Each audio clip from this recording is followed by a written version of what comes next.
The Outer Worlds 2. Jeg går inn helt blind i dette. Jeg har ikke spilt det mer enn at jeg har bootet det opp. Welcome to The Outer Worlds 2.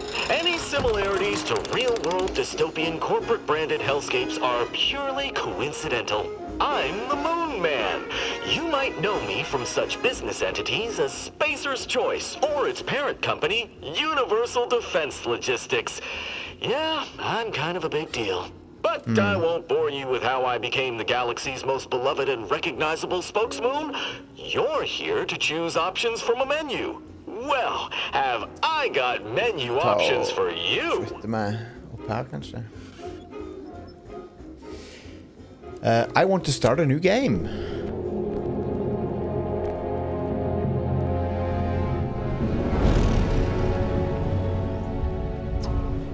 Okay. Commander, we've been hit by one of those space anomalies. Buddy? Hey, tusen takk for sub, DJ Vakketare, glemte jeg å si. The astrogator's gears are shot!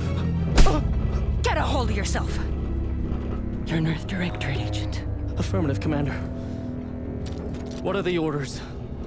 Brace for impact. Unable to brace for impact. Is it the end for Commander Zane and Buddy? Tune in next week to find out. From one side of the galaxy to the next, the Earth Directorate is on your side. Whether against corrupt corporations, tyrannical governments, or corrupt corporations in league with tyrannical governments. The Earth Directorate is here to fight for the rights of all colonists. Ja, hvem hun commanderen? Hun If you var... or your neighbor's government Why have she turned kinda... tyrannical or sold themselves out to greedy corporate interests, just commandeer a skip drone and send the Earth Directorate an SOS, and we will respond immediately. Please allow 6 months to 10 years, depending on your proximity to the nearest Earth Directorate base and any unforeseen encounters. Ironien i at dette anti-corporate satirespillet kommer fra Microsoft er jo ikke lost på meg. Eller lost på de fleste som spiller dette spillet, antar jeg.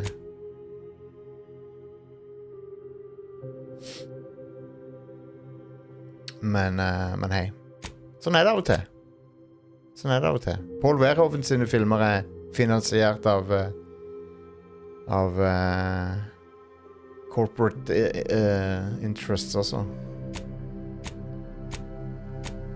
Jeg vil være dame, ok? Ikke...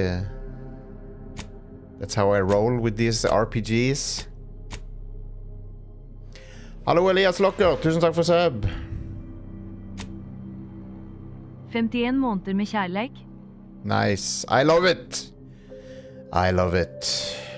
51 måneder, dude. Holy moly.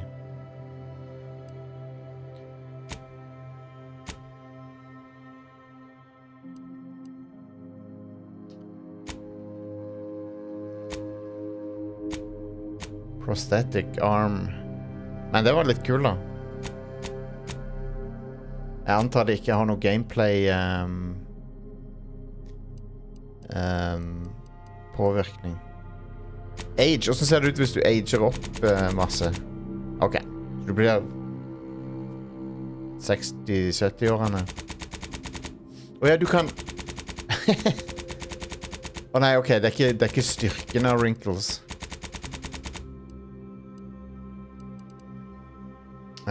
Kort hår. Vet du hva, Johan Tissemann? Jeg vil bare utforske litt her. Jeg vil bare se hva jeg vil gjøre for noe. Jeg har ikke bestemt meg. Men jeg likte det ansiktet da. Hun var jo søt.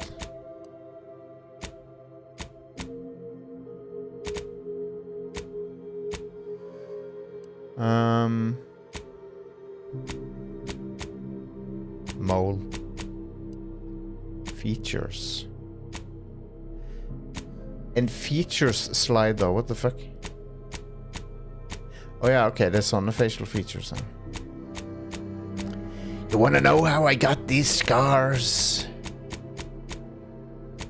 Oi, fått et blåøye. Yikes.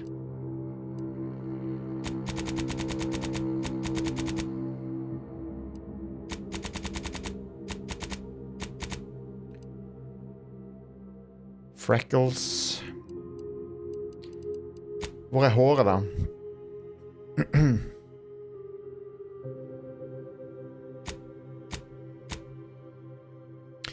Hallo, Higgs Bridges. Tusen takk for sub. Jostein Mailove. Takk for det. Hva kaller vi denne sveisen? Det er Blade Runner-sveisen, er det ikke det? Det er den sveisen fra Blade Runner.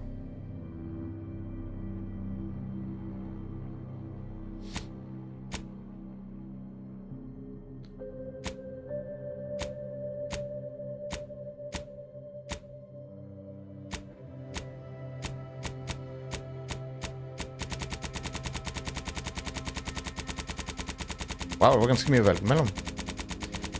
Virker som en ganske decent character creator, spør du meg.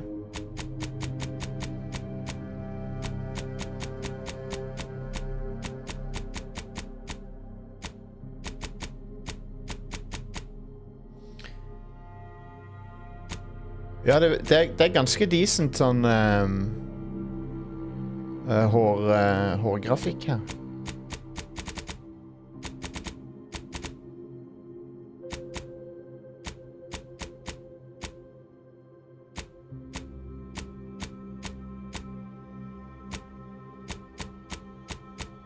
Blått hår.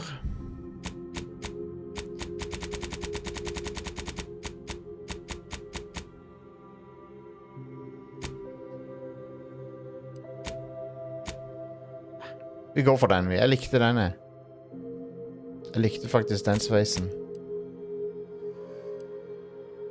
Jeg likte øyenbryna nå. Alright. Nå skal vi være så heavy med make-upen da. Kan ikke noe om make-up. Jeg føler alltid når jeg velger sånn lipstick og sånn... Er det din IRL-hårsveis, Grobis? Det var... kult. Det var ikke med hensikt. Alltid når jeg velger leppestift i spill, så føler jeg de blir sånn way too strong. Så vi ditcher det. Alright. Next. Ex-convict.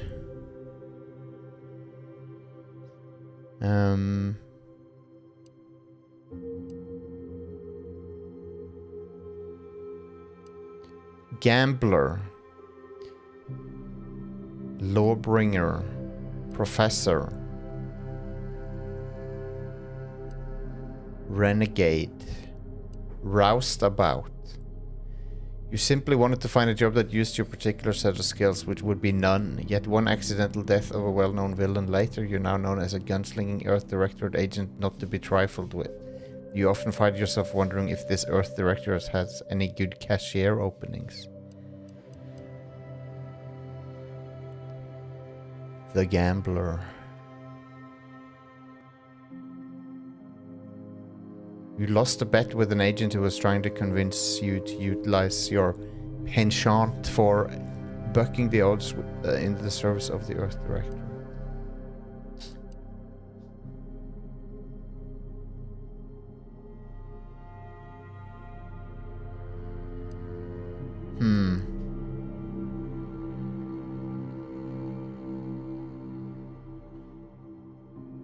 Interesting.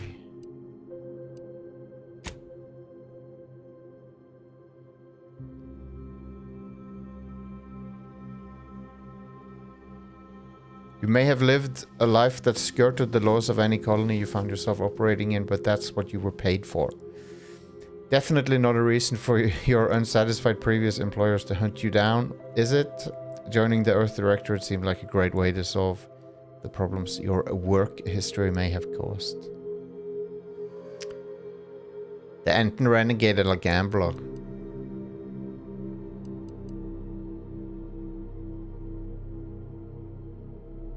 Jeg tror renegade er.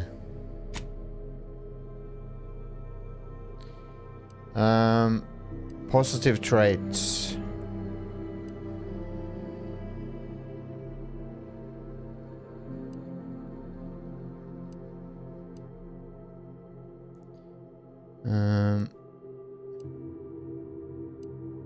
Damn. Jeg hadde lyst til å gå for lucky. Hva hvis vi tar gambler og så lucky?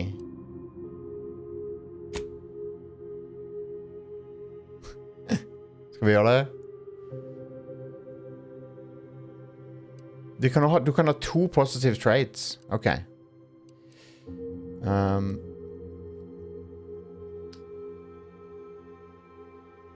Lucky og suave. Der har vi det. Negative traits. Dumb. Sickly. Hvis jeg velger sickly der, så blir jeg basically Val Kilmer fra Tombstone. En gambler som går og hoster i tørkleet sitt.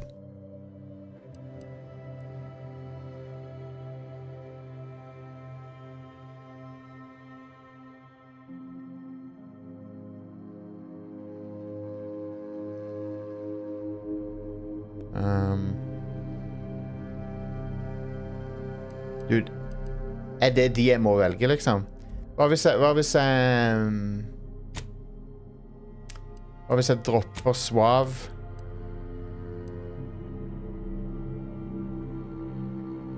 Ok, vent. Så hvis jeg bare velger en... så hvis du bare velger en positiv, så trenger du ikke negativ. Da tar vi lucky.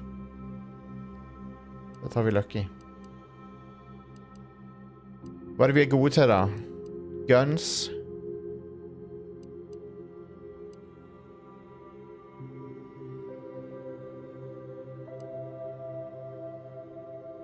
Two skills to specialize in. Guns. Og...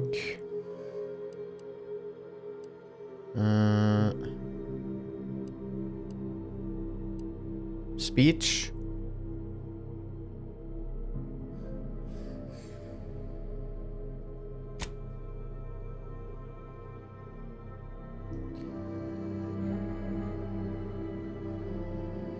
Vi tar guns og speech. Speech skills allows you to better influence others in conversations. Det vil vi ha.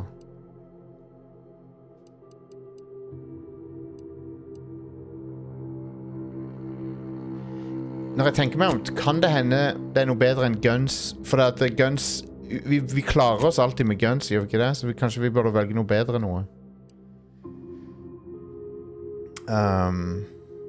Lockpick, kanskje.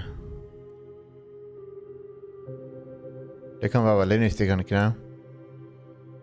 Det pleier å være jævlig nyttig med lockpick. Og jeg tenker guns vi er alltid i stand til å bruke guns på en måte, så...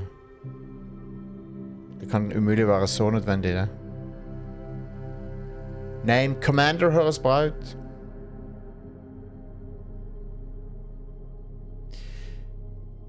Lucky Speech Lockpick.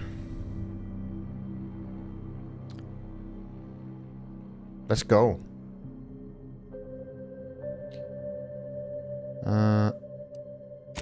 Normal. Disse her er sikkert litt for brutal for oss.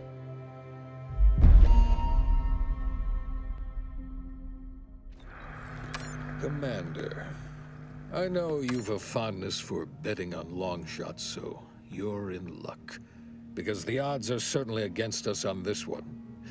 Your mission destination is the source of all skip drive manufacturing, the Arcadian system. However, for reasons that are far above any classification that I'm comfortable granting to someone with your proclivities, this colony is outside our jurisdiction. We have recently discovered that the drives are somehow responsible for the dangerous rift anomalies, the tears in the fabric of space itself. And without skip drives, interstellar travel is impossible. If that happens, well, let's just say you may want to place your bets now on the complete collapse of human civilization as we know it.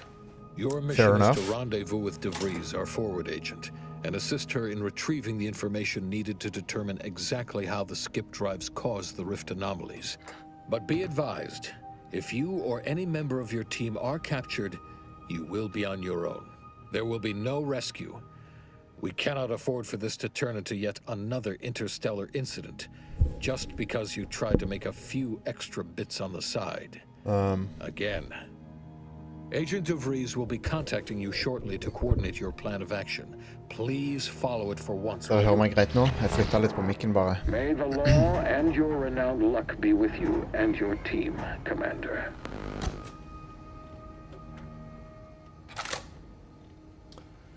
Sure, da har vi et oppdrag. La meg bare se hva slags sånn, om det er noen sånn PS5 Pro-spesifikke settinger her.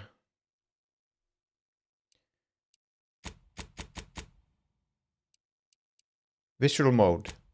Quality.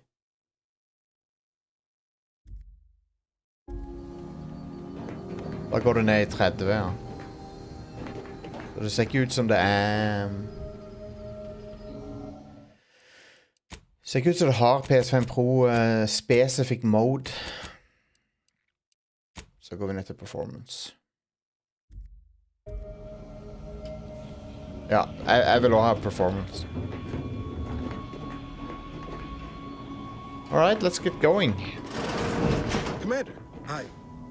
Agent Pascal told me to bring you your new model tactical time dilation device. They say these newfangled ones cause no, that ain't right. 10.25% less brain damage than the old ones. Det er den VAT-systemet, husker jeg, fra eneren, er det ikke det? This is a test.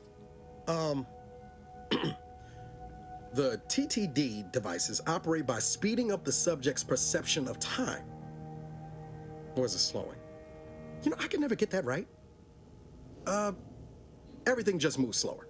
They say the way it works is like, well, you know how parts of your brain can become damaged if you're in suspended animation too long?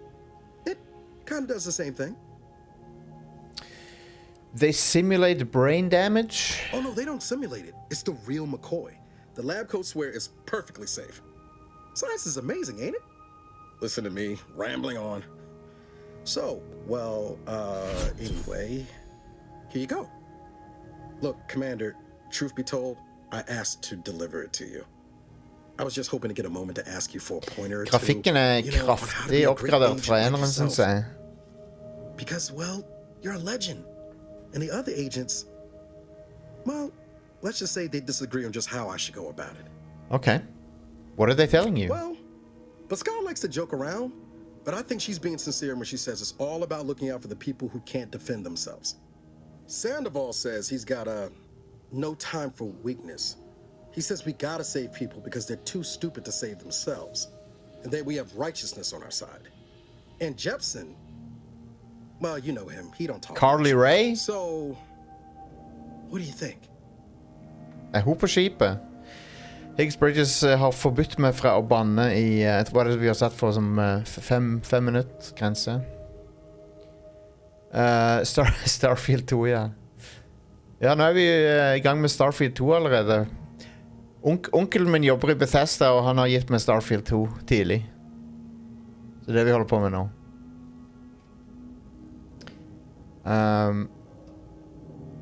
I've always said we need to put the people first. Never forget this is just a job. We must show no mercy. Look, kid, I'm not here to offer advice. Find yourself a different mentor. I don't know, man.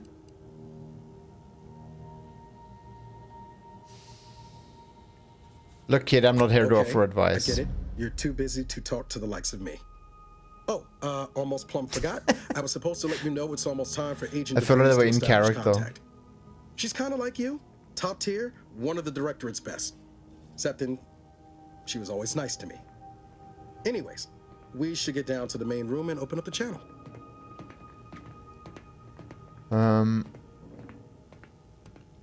What are we waiting for then? Next time, you bring me something important. Less talk. Vi kan være litt greie med. No need to wait on my account, Commander. I'll join you in just a tick. Howdy. Commander, your credentials are required to open the channel with Agent DeVries. Yours are currently located in your cabin. Don't worry, you're not the only one who needs their gray matter rewired after hibernating our way through skip space, Commander. Your cabin door appears jammed, Commander. I've made an internal note for Agent Ibarra to look into the cause. Oh, man. You will need to find another way in. Oi, jeg tok helse. Ok, så jeg har ingen av de skillsene, så jeg må tydeligvis finne en tredje vei, som jeg antar er her. Sånn pleier det å være. Her, ja. Ja, man.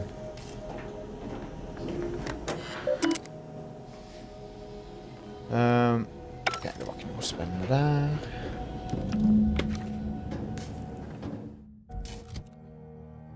Ta på oss hjelmen.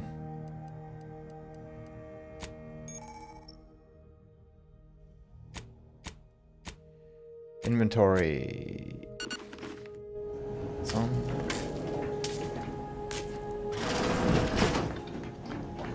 Yeah, we did it. Jeg liker også estetikken. Jeg tror jeg liker det bedre enn i eneren. Jeg vet ikke hva de har gjort, men det er bare noe som viber mer, synes jeg. Viber mer med meg. Commander, considering the danger and consequence of the mission we're about to undertake, I hope you'll forgive the lack of pleasantries. Yum, yum. Arcadia is ruled by a dictatorship that calls itself the Protectorate. They are beyond secretive. However, it is their inability to even imagine that someone could infiltrate their system that has given us an advantage. One I've found a way to exploit spectacularly. As unbelievable as it may sound, once you make your way to my location in the skip labs, we will be liberating an unsealed skip core. Oh. I wouldn't lay any bets on trying to operate an unsealed skip core and living. You'd lose that bet, assuming the core had never been sealed. That whole story, the one about the explosive seals being necessary to complete the circuit so they'll function, well, it's a lie.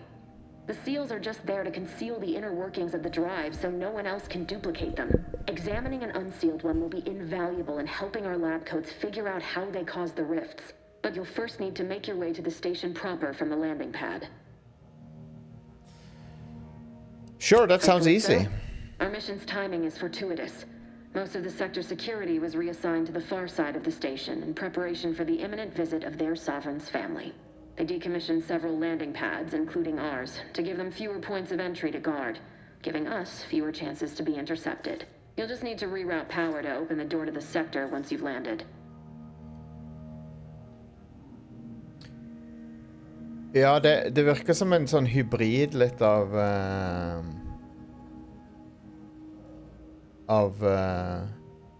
flere sci-fi-innflytelser, men de har funnet en stil som minner meg litt om Prey, egentlig, stilen her. Once you gain access to the sector, you'll need to shut down their Men det er ganske communications to keep them unikt. from alerting anyone to our presence.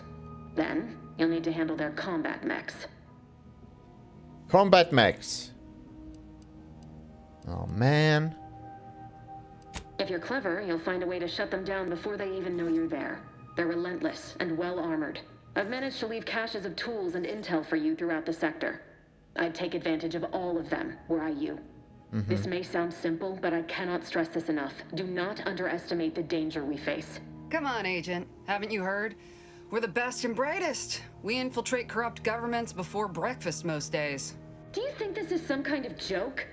The Protectorate are the worst of the worst and will not hesitate to string you up if you're caught, if you're lucky. They think nothing of regularly chemically lobotomizing their own subjects for even the slightest error. Your life isn't the only one at risk here.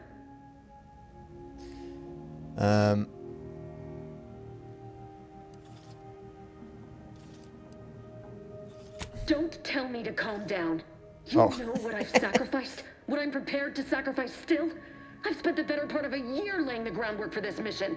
I don't need a team led by some fool who's only here to pay off a debt incurred through Ja, det Art Deco, og definitivt en Art Deco-influence her. You do remember who's the commanding officer on this mission? Yes, pull rank!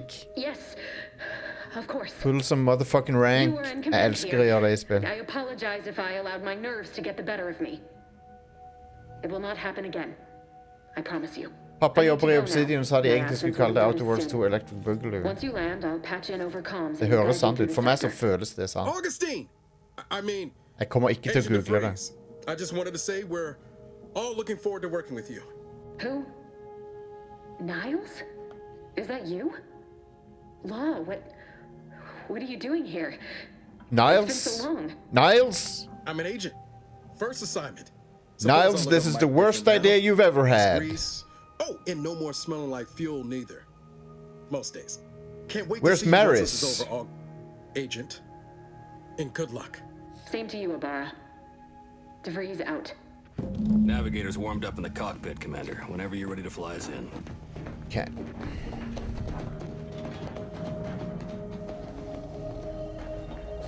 Når jeg tenker på, kanskje vi burde gått for Fraser Crane-bilden heller. Vi burde rocka Fraser Crane-bilden.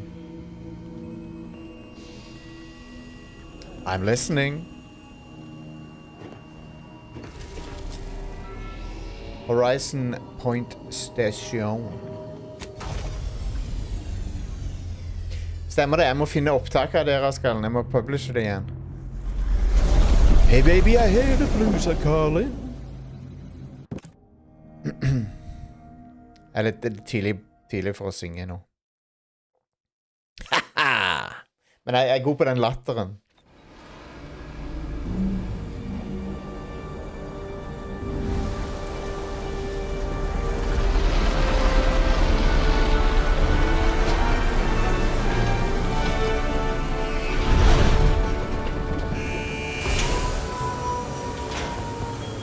Nice.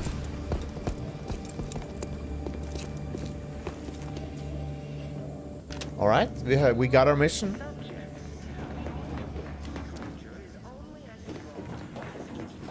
Der har vi Carly Wade Jepsen. Der han.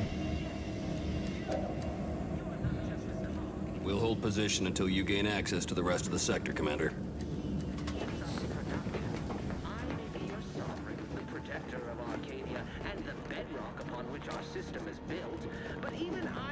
Succeed alone. So be diligent. And remember, failure will be met with severe consequences.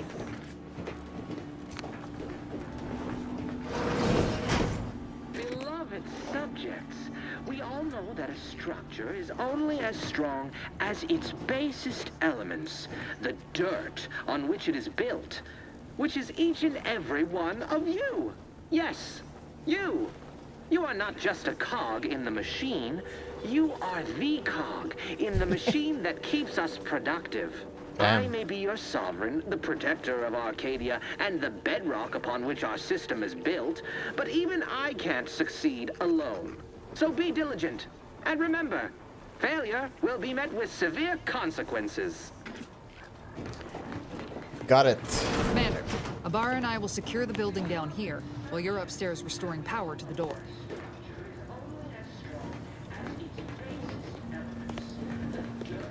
Trenger power. Which is each and every one of you. Yes. You. Så You are not just a cog. de har ikke gått for de har ikke gått for Bethesda at du kan plukke opp alt greiene her. And the bedrock upon which our Men du kan plukke opp noen ting. If you have received this pamphlet, you are to read it in its entirely Okay. Tror det er en trykkfeil der. You are to read it in its entirety, hourly, until it is committed to memory. A subject who is knowledgeable of our society's foundation is an empowered subject indeed. Arcadia was founded by the intrepid visionary genius Alexandra Varick, known today as our beloved matriarch, thanks to her revolutionary invention of skip drives. She gained the power and resources to form the colony of her dreams, a utopia where we want for nothing and together can achieve anything. And you, dear reader, are living in it. Upon her passing in 2260, the sovereignty was passed on to her son, Reuben Varick. Skal vi vedde på at han er en fuckings failure, hans son, who further led Arcadia into prosperity. And in 2045, just 7 years ago, we welcomed our second sovereign. Okay, so grandson, the Hansa,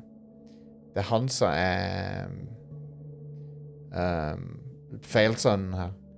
With his unique perspective and the guidance of his most trusted advisor, Consul Emery Thoreau, Arcadia will surely be led into an even a grander age. Cool. Lockpick. Skal vi prøve? Hvordan bruker jeg lockpick? I do not know.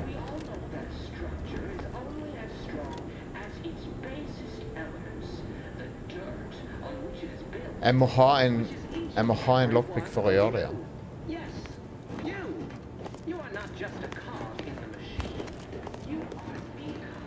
I ain't got none.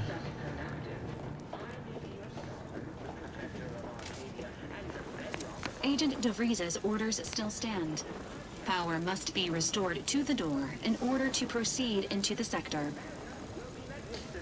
Right. Jeg skal bare kjapt ta og mute notifications på meg. Sånn. That smell. Did a Sprat get flash fried in here? Mechanist badge. Power fuse. Sprat hide.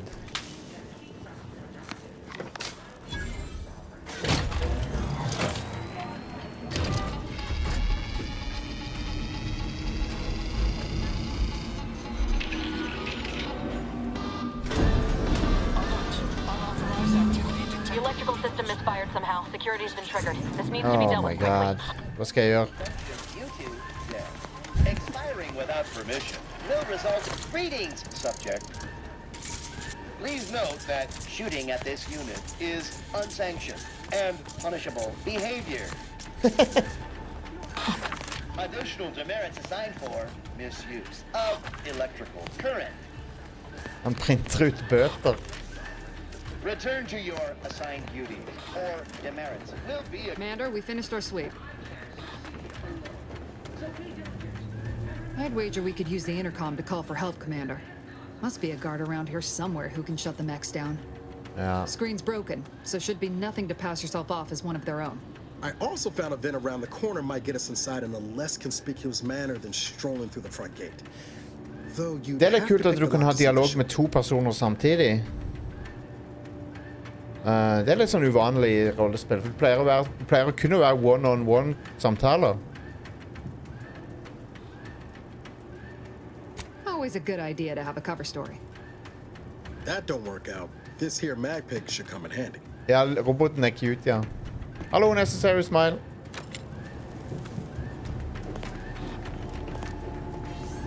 Valerie. Oh. All right. Warden 4th Class Corbin receiving. It's a glorious day in the Protectorate.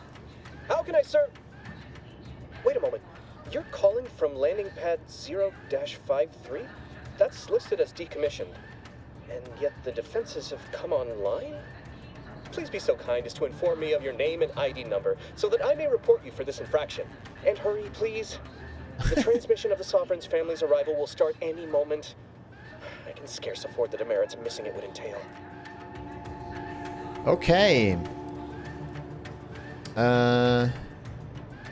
Mallory? Oh, now I understand. I'd heard you were, that your condition wasn't, optimal. What? I know I shouldn't be asking this, but what was it like? The mental refreshment? Det var nydelig. No! I mean, yes! Of course I would. Willingly. Were I to fail to adequately fulfill my duties to the sovereign and the Jeg elsker hvert sekund av I det. am pleased you have been returned to Jeg us er as mentally a fully refreshed. functioning subject. I can't do that. I mean, I would, it's just... You know what, though? In your condition, you're unlikely to even remember this discussion. So it should be of no consequence to me. I will disable the defenses for you, Maori. But Yes. in the off chance you happen to recollect any of this, I beg you never speak of it. And please, do not go around pressing any buttons or fussing with any more whatsits. You wouldn't want to be sent back to... I mean, reassigned again? Fair enough, fair enough. Let's not waste time congratulating ourselves. Da vi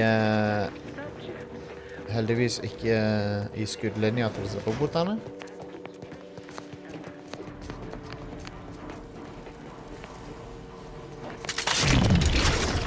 Er det den der bat?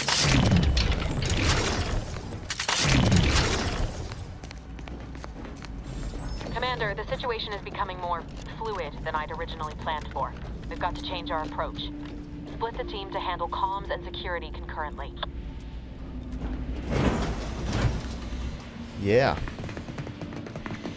Good to know DeVries is consistently on edge. Wasn't just me.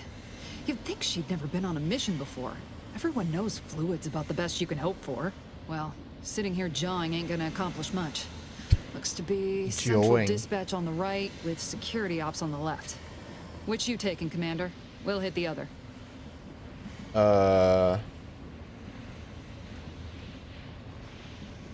Kinda figured that'd be your choice. Abar and I'll take central dispatch, then meet you at the skip labs. We'll stay well out of trouble, won't we, Cadet? That's right. I wouldn't dream of letting the side down, Commander.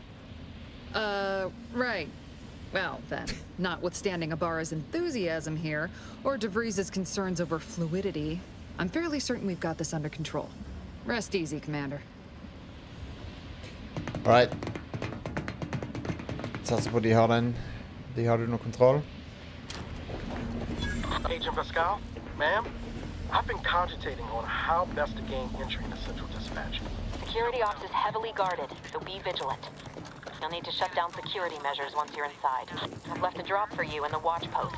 There's a key to a maintenance tunnel you can follow into the building. Being shot's certainly part of it.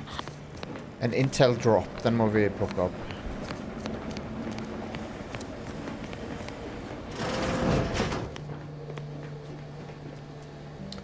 Hello? This access will provide entry to the maintenance route.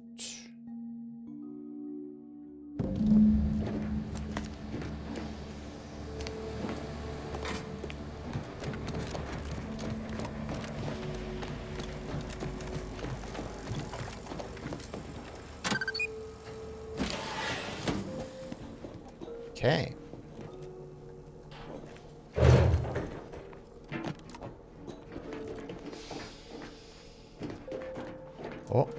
Enda mer rotte...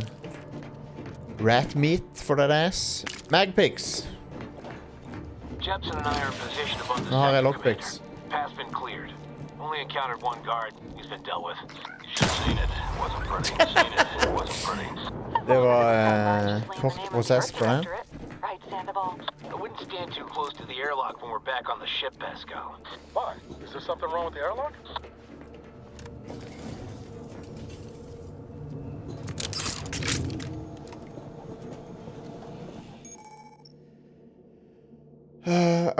Awareness and stealth. Yeah.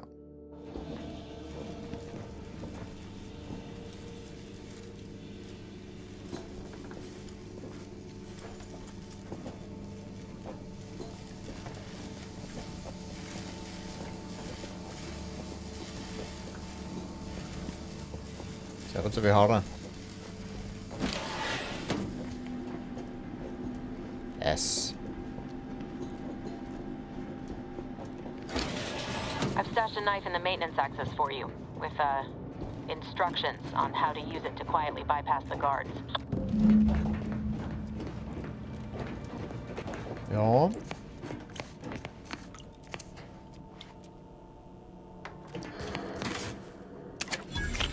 Nice, det trenger vi jo. Litt rounds.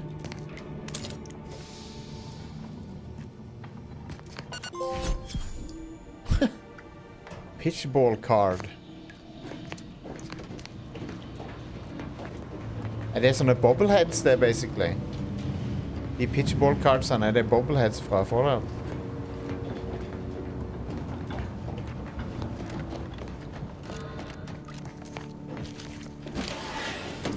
Oi! Hey, man. You win some, you lose some. Attacking unaware enemies, ja. Sneak attack.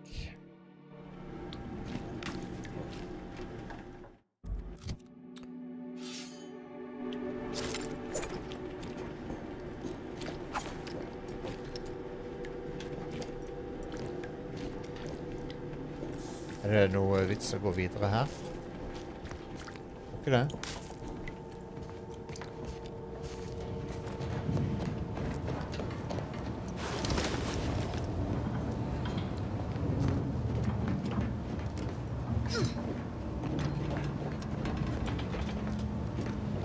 Jeg er litt usikker på hvor jeg skal nå. Ikke inn her, men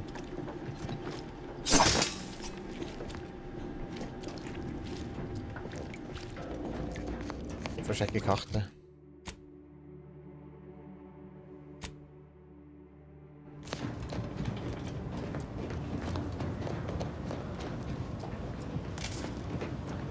Her. Maybe. Nei.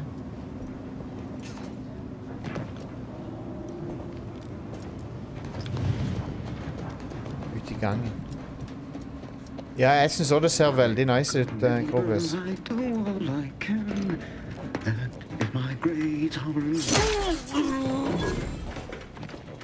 Well.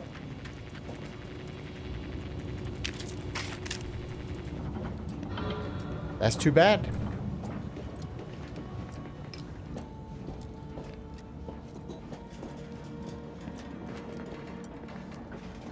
Have you seen Maori since their return?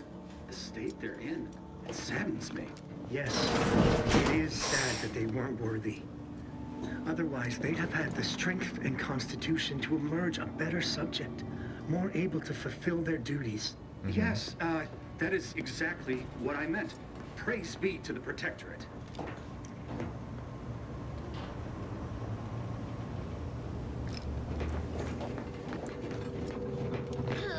Så her er det en alternativ inngang.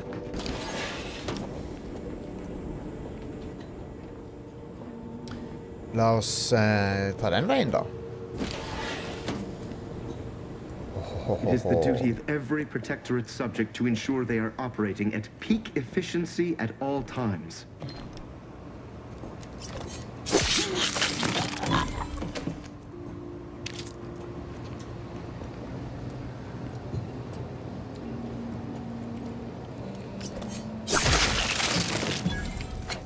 Yes.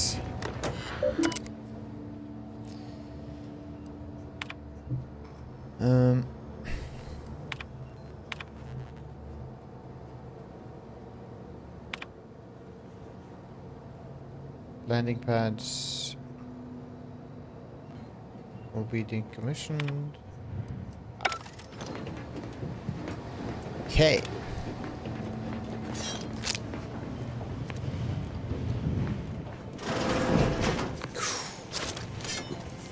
Der var det en keys.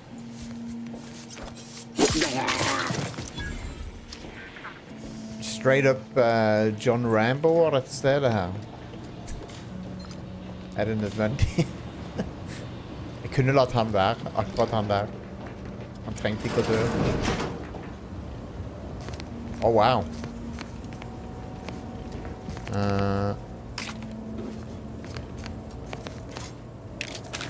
De bare støvsuger opp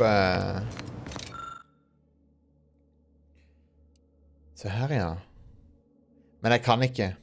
Jeg mangler skillsene til å jobbe med han. Sånn er det bare.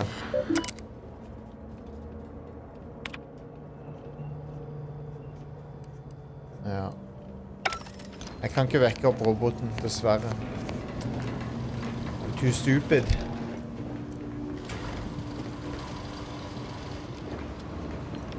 Men vi har andre kvaliteter som er verdsatt, folkens. Use them to breach the control room. Just wait until their guns are pointing away from your position.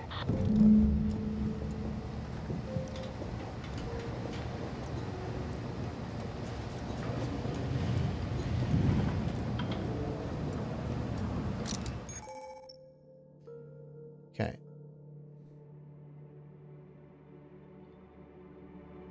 Distraction devices.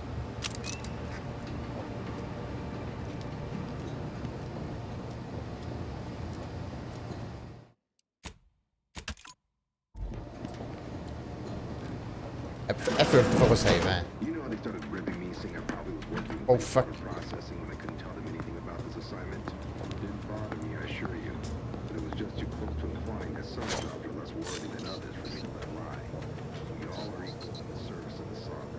You're here.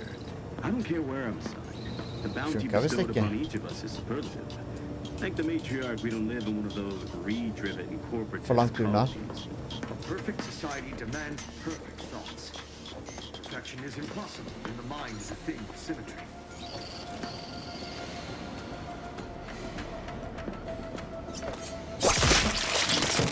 Check it out. Okay, nå er han distracted. Access automechanical. Okay, det har jeg ikke.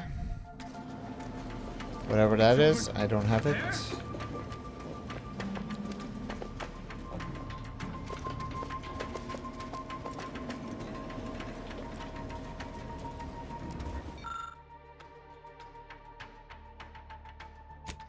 Oh ja.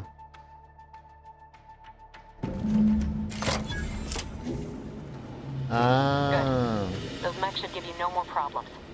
Rendezvous with your crewmates outside and meet me at the Mechs skip lab as soon as off. possible.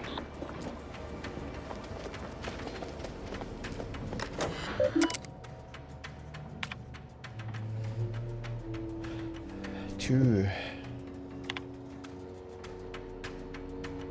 Okay. Bare masse byråkrati.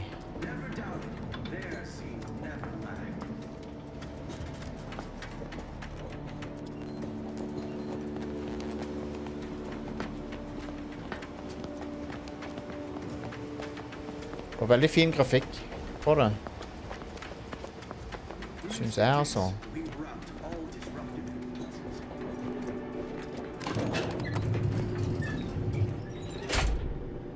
We're en route to the comms control module. Just need to deal with these guards, quiet-like.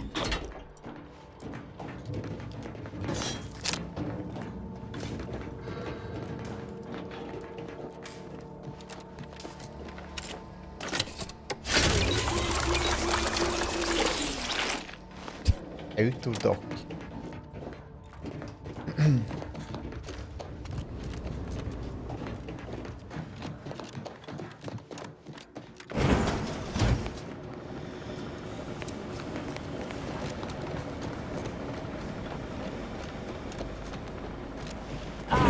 Give us a minute.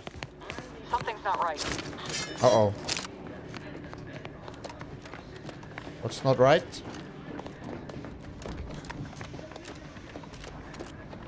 Whoa. Hold on. Hello? What's this doing here? What's that? An explosion? Avara, Pascal, do you copy? Niall, Oh my say god. something. What the fuck just happened? I see smoke. Attempting to resuscitate Agent No! Avara. Please stay clear. What in the void happened here? An unabridged debrief is not available at this time, but in the parlance of Agent Pascal, some crazy, censored, alert. This unit has lost contact with Agent Pascal. There is a 90% chance she is trapped under rubble, most likely mortally wounded and beyond help. Triage protocols dictate stabilizing Agent Ibarra's vital signs before commencing recovery efforts. Please secure the area. Ibarra needs more help than you can provide her. Take him back to the ship. Attempting to move Agent Ibarra is not advisable at this time. Okay. This unit will relocate Agent Ibarra to the incognito once he is stabilized or deceased. All other agents are advised to continue with the next mission objective. Please head to the Skip Labs now. Per Earth Directorate guidelines, an incapacitated agent's equipment is available for team use. Agent Ibarra's rifle is now yours, Commander. Using it may improve your odds of survival. Sure thing. Commander, guards are closing in on your location. Agent DeVries, we need an updated tactical report. We've got agents down. This makes no sense. There were no hostiles in the immediate area. No logical cause for that explosion. What's a shedding thing? There's nothing more we can do for them. Vi finner nok ut av det, men. No choice but to keep pushing forward. Oh shit. Detain any subject failing to comply. Stand by for further instructions.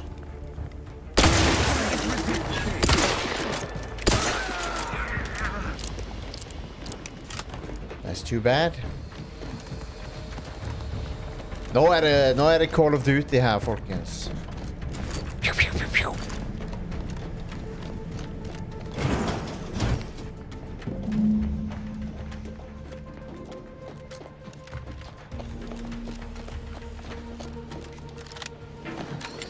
Okay.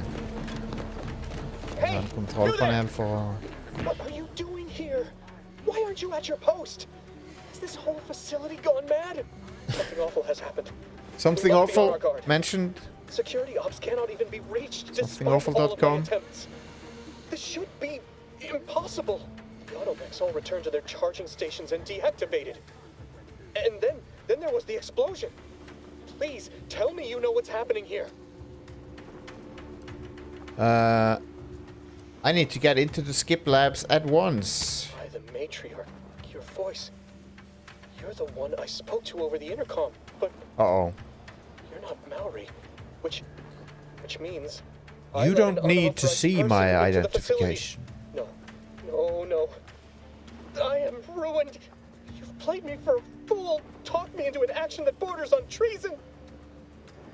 And now, the price must be paid. I'm a loyal subject, I swear. Why would you do this to me? I meant nothing by it. Bluffing my way past you was just the easiest path forward. You not only admit your transgressions as if that excuses what you've done, you've called my fealty into question with your actions. I am a subject of the Protectorate. Nerd. I need not tolerate some malcontent having sport at my expense.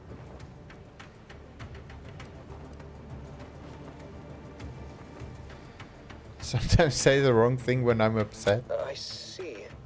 But that is a failing of mine as well. And far from the only one.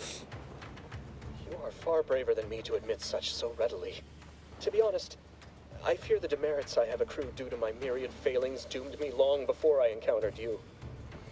It is only weeks, if not days, before I must face my fate. I'll just wait here for them to come and take me away. It is over for me. I need accepted. I know I'm still a loyal subject. Even if no one else does. Dude. Have fun wallowing in your self-pity. I know you're a good subject, and you'd be an even better one if you helped me out. No. Flattery will not work on me. I may not know who or what you are, but I know what I am. A failure. Disgrace. There is no help for me. There's gotta be. I guess I'll have to find a way to change your mind.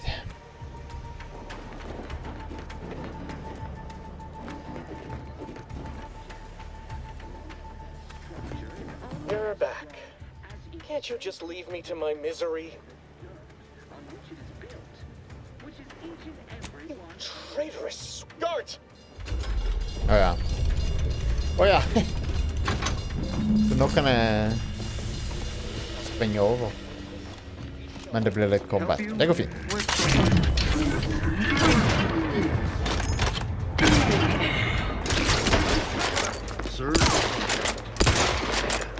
Det funker ikke egentlig som rats, det der.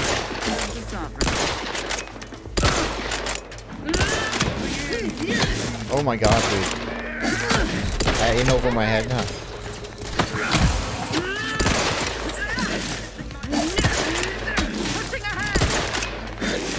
Den rifla var litt ass. Ok.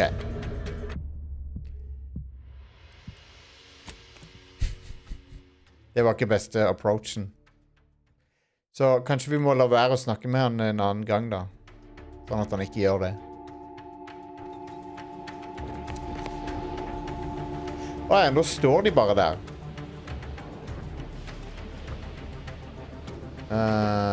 Så da kanskje jeg kan håndtere det litt bedre.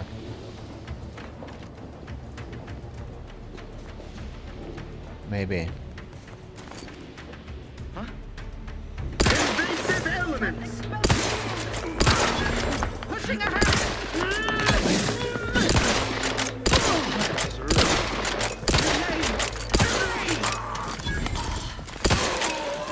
Nå! Jeg ble bare tatt litt på senga i sted. Ok. Prøv en gang til.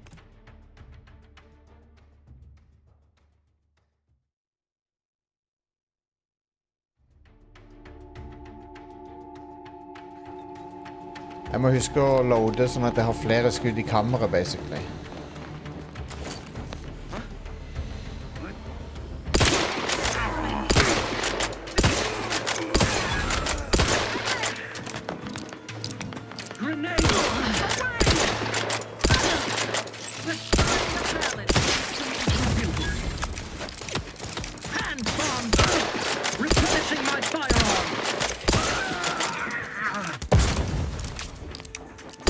Sånn.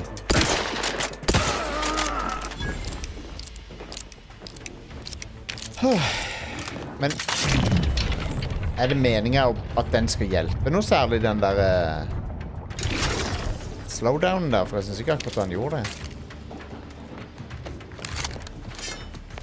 Ja, det er sikkert lurt å bruke kniven når de kommer nært på, ja.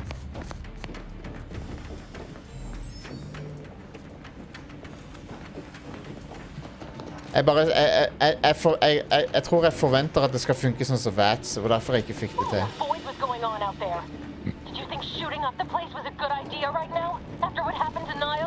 Så jeg brukte det sikkert feil.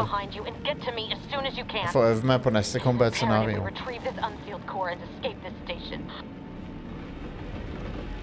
For sånn som jeg så det, jeg skyter jo senere også. Så hvordan er det en fordel? Og alt går senere. Så det ser ikke ut som jeg faktisk har en advantage. Men nei, det er mulig jeg misforstår.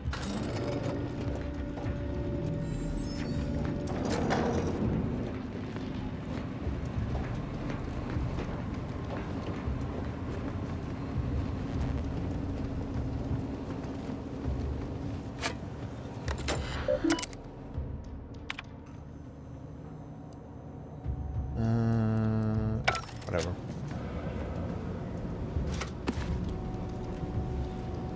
Lettere å få headshots, ja, det gir mening.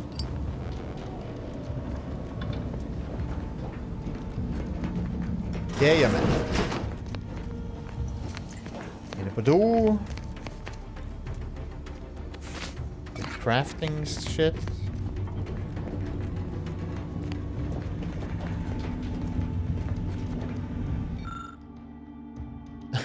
After staring at the half-erased note for 30 seconds, you realize the science is way beyond your comprehension.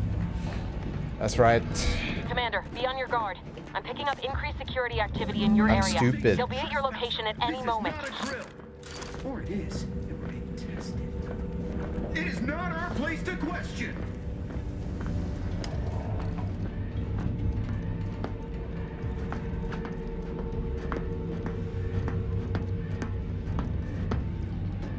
Whoops. Try on a reconnoiter. That's out of the ordinary. Let's check it out. Invasive elements!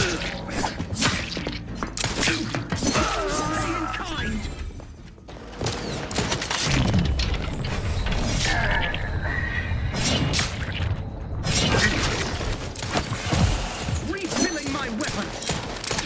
Oh my god. Bytt våpen da.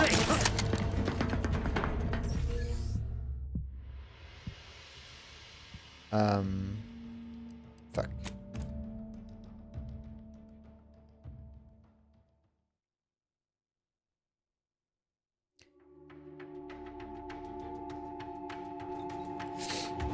Johan Tessemann, er du etisk og moralsk imot kontroller med FPS, eller er det bare din personlige preferanse?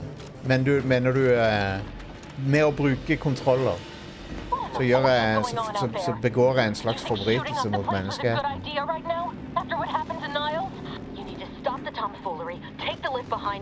Mener du jeg burde rapporteres til Haag?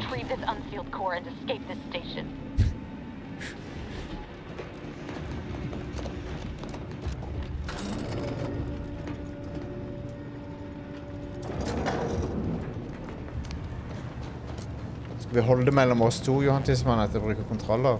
Ikke meld meg til myndighetene, er du snill.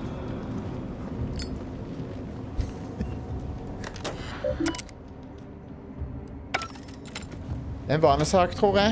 Hva du foretrekker i FPS-er.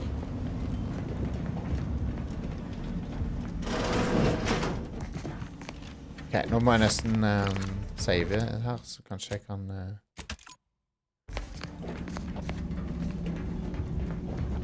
Kanskje det går bedre denne gangen? Commander, be on your guard. I'm picking up increased security activity in your area. They'll be at your location at any moment. Ja, jeg får prøve å snike, men han så meg når jeg var under her.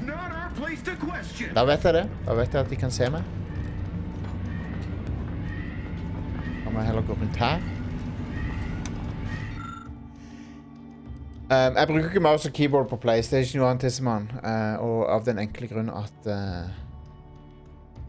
jeg liker kontroller. Jeg liker å bruke kontroller. Jeg vet det er vanskelig å tro. Du synes kanskje at jeg tar feil. Men der har vi nok en... Vi er nok ved en ideologisk standoff, Johan Tissemann, på akkurat det der. Jeg tror vi har en... Vi står overfor en... uforsonlig ideologisk forskjell. Og gudene vet hvordan vi kan fortsette på den måten. Tror du det går? Tror du klarer å takle at jeg spiller med kontroller?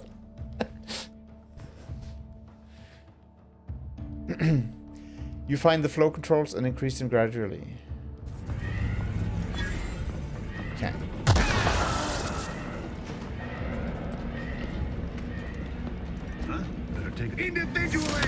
Fuck it, nå løper jeg bare drit og dra.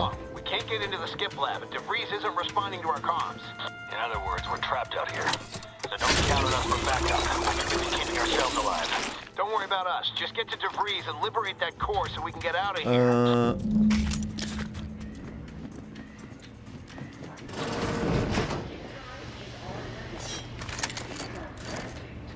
Shit. Klarer jeg å komme unna?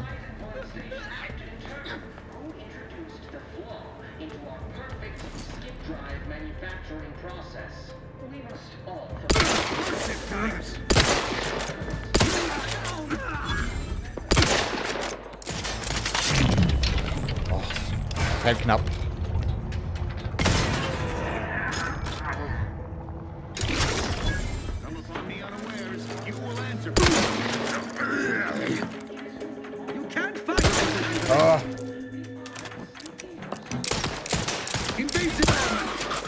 Morsomt at du sier would you kindly, for det er jo litt Bioshock-aktiv til dels det her.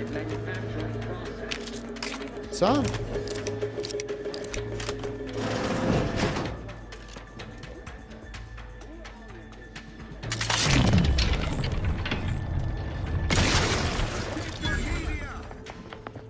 jeg guns blazing-typen her, altså. Why are our auto mechanicals deployed?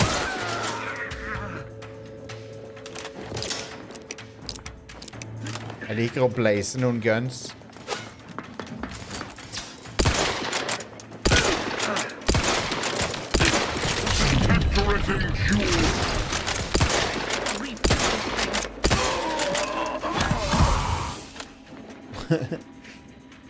So far, so good. Skulle gjerne hatt mer ammo, da. Taking cover.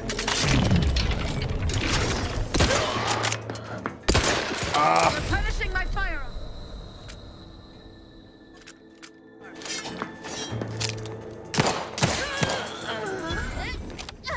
Skytinga er ok. Omtrent som Fallout 4 sin, vil jeg si. Føles omtrent som Fallout 4. Som er jo ok. Du merker det ikke Call of Duty, liksom. Men... Containment chamber enclosing the miniature spatial rift anomaly has been determined to be in the state of fortified.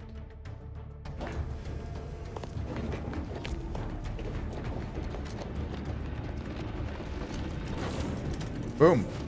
Boy, damn it! Can't you get anything right? You were supposed to be dead already. I should have known better than to underestimate someone who needs to gamble on anything and everything just to feel alive. Hell yeah, dude. Infuriating miscalculation on my part, but one that will soon be rectified. What exactly is going on here? I guess this whole thing wasn't just because you're horrible at your job. Then. You think you can bait me with insults? I am a better agent than you could ever hope to be. Not that it matters. Very shortly, nothing will. Let me put this simply, simple enough for even you to understand. The grand plan mandates this abomination of an experiment must die. And you along with it. Okay. What exactly is this grand plan?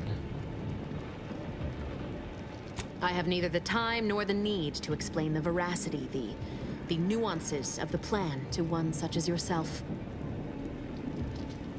But why involve us? Niles' collateral damage.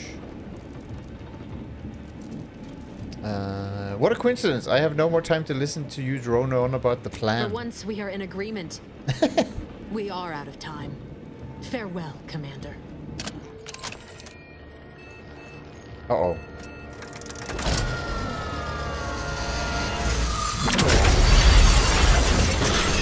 Whoa!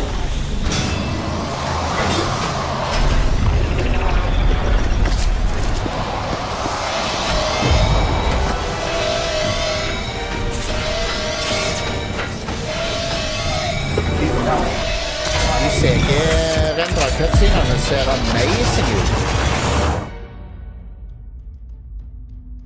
Uh-oh. Wow!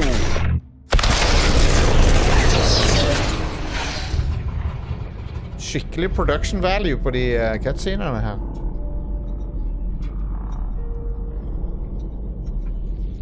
Synes dere ikke?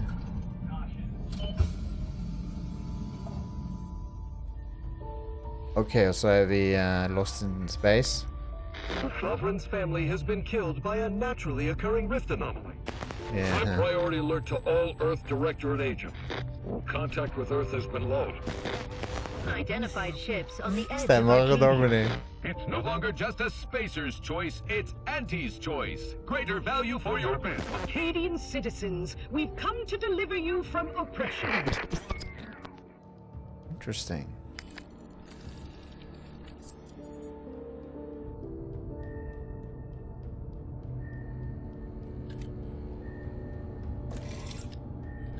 Nå er det i hvert fall alien-aktig. Ok. Kanskje ikke det. Claw-machine.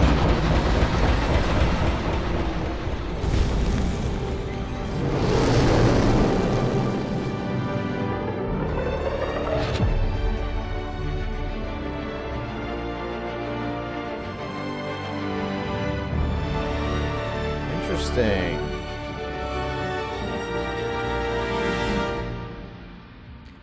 Det kaller vi late title card. 1 time.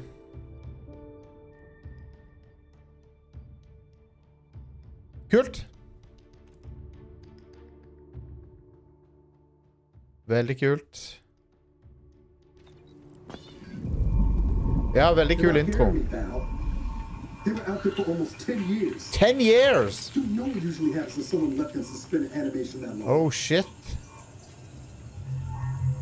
Explosive cell death may result from extended periods of suspended animation.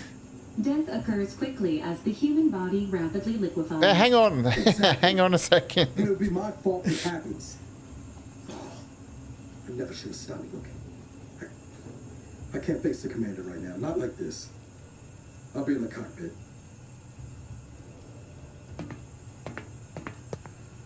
Huh. Welcome back to consciousness, Commander. Please Thank you. accept your back pay for the previous mission.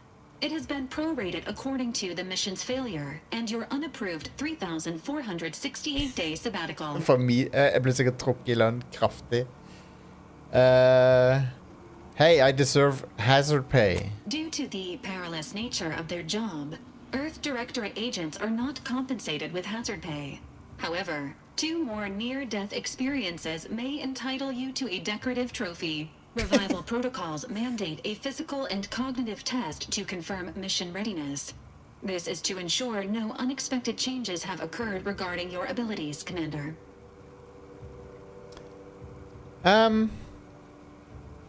I'm good to go. Acknowledged. Your refusal has been noted in your permanent record, and an automatic grade assigned to your cognitive functions. An event summary will now be provided to improve your situational awareness, Commander. If you feel yourself beginning to liquefy at any point, please notify this unit immediately. Will do. Give me the briefing, Val. Following an aggressive merger between Anti-Cleo's and Spacer's Choice, the new corporate entity known as Anti's Choice invaded Arcadia. Anti's Choice claims they are following market demands and liberating Arcadia through the power of capitalism. Many have died. Unfortunately, their invasion fleet also exacerbated the rift anomaly created by Agent DeVries' sabotage of Horizon Point. This means no ship can enter or Anti's leave Choice the colony. veldig bra navn The på en rift sånn also remains a dystopisk threat to the corporation. colony. Det høres ut som et muffin-brand. Will destroy Arcadia in the next 10 years. Give or take 7 to 8 years. Det høres ut som sånne muffins du Aunt Mabel, liksom. Seems bad. Vet ikke hva vi skal si annet enn det. Seems bad. Correct. At some point in the next decade, the rift will result in the complete annihilation of all life in Arcadia. But currently, it is a low to medium priority concern. Agent Ibarra has expressed far more confusion and alarm about Agent DeVries' latest actions. DeVries is alive? What's she done now? It has been confirmed that Agent DeVries was responsible for downing the old Earth Directorate surveillance satellite earlier this month. The satellite had been gathering information since before your mission. When it fell, it signaled agents across the colony, leading to the discovery of you and Agent DeVries. Agent Ibarra prioritized your recovery above pursuing Agent DeVries. This involved disassembling and rebuilding the astrogator to allow the incognito to travel to your location. Niles certainly seems different. This unit has observed a marked improvement in Agent Ibarra's hygiene regiment since the satellite was brought down. He is shaving again and routinely changes his clothing. Final update.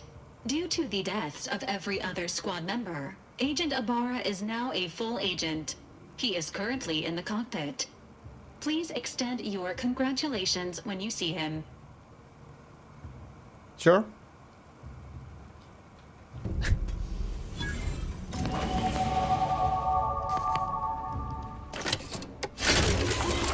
Vi trengte den nå akkurat. Alright. Every time you level up, you earn skill points, blah blah blah.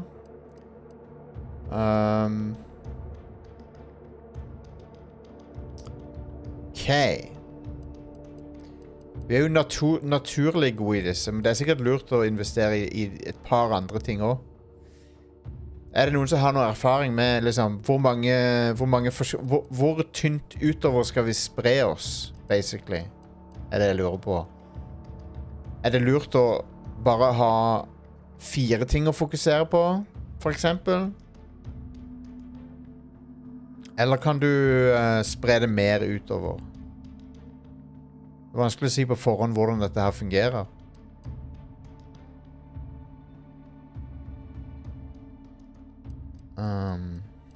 Ja, vi fikk jo nettopp tilbud om å respecke, men det sa jeg jo nei til.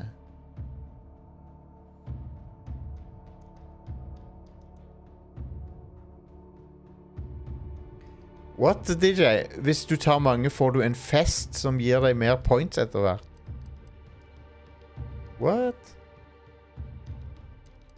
Hva betyr det?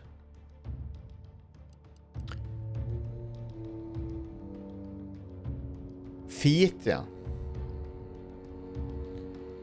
Men jeg tror kanskje det er lurt å... Men sant, nå har jeg 2. Så hvis jeg fortsetter med de 2 pluss 2 til, er det lurt? Eller er det for mye igjen? For...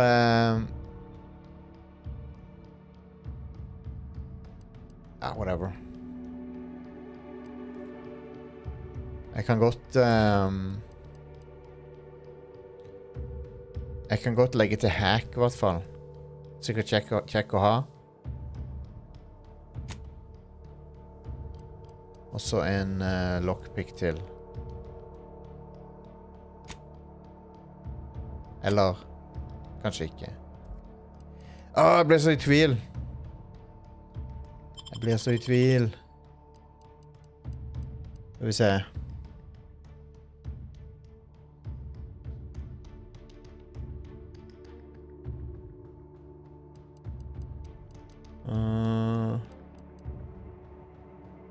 Jeg legger til en gunse, og så en lockpick. Eller... Ja, damn, altså. Det er vanskelig å velge.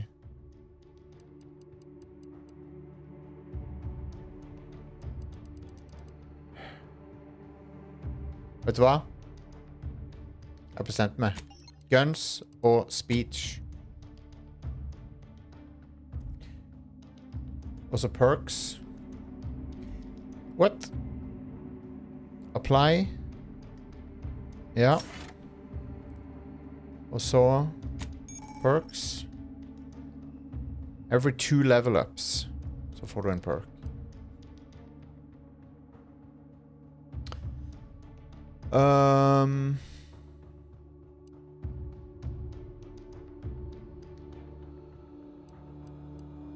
Space Ranger. Your speech skill also scales damage. Den er kjekk, da. Bullet shield. Da blir du en tank, basically. Du absorberer mer aggro og mer damage.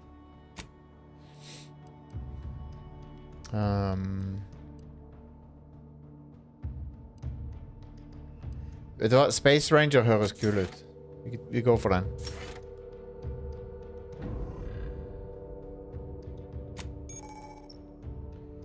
Reputation.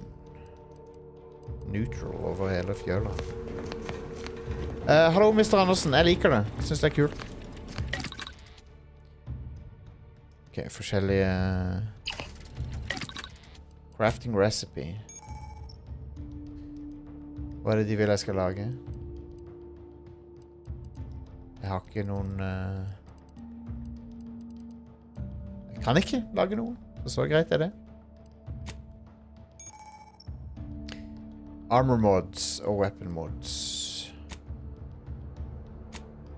Jeg har ingen mods available til noe av tingene mine. Party upgrades. Workbench. Åja.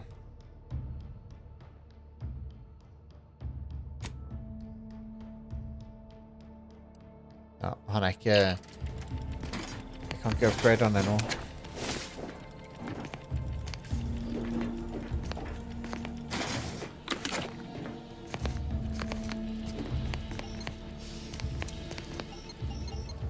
Der har jeg jo en lockpick.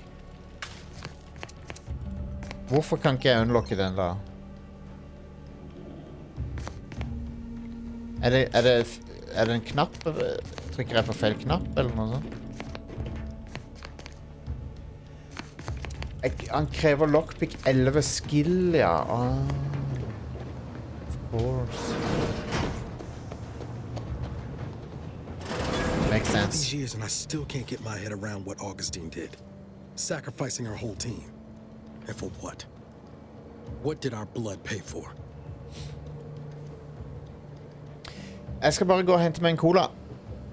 Og kanskje en kjeks eller noe. Så BRB.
Hallo.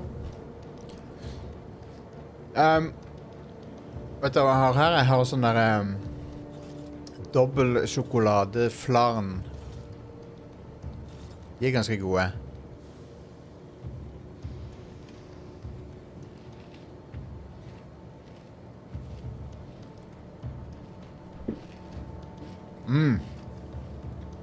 Yum yum. Oh, Commander. Thought you were Val. Glad to see you up and ambling about. And not, human stew.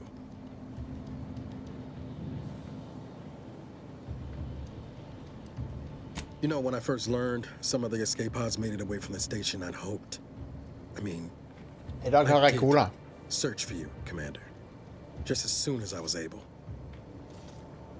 Don't beat yourself up about it. Might be you're giving me more grace than I deserve, but... Det var kald. So then. I gather Holy Val shit. described our state of affairs. Confirmed.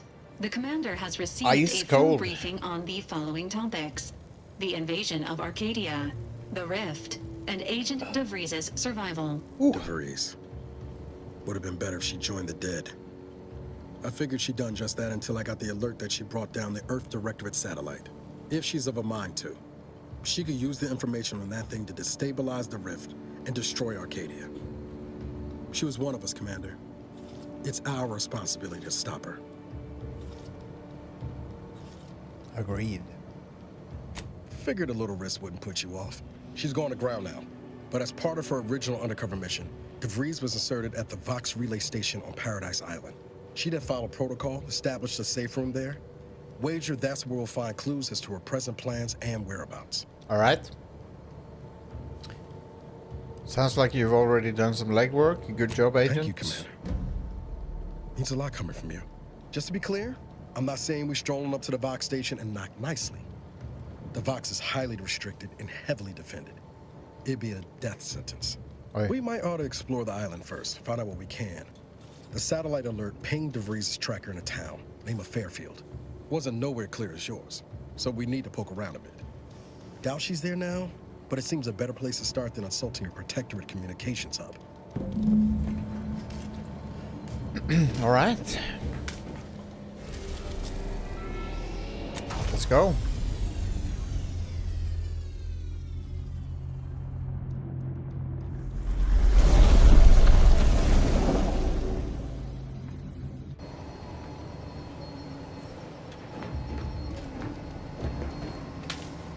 Ready to disembark, Commander. Just say the word.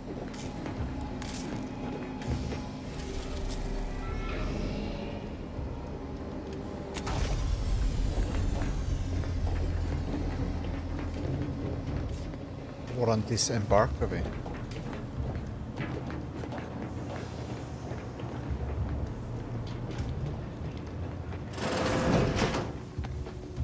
Er det her?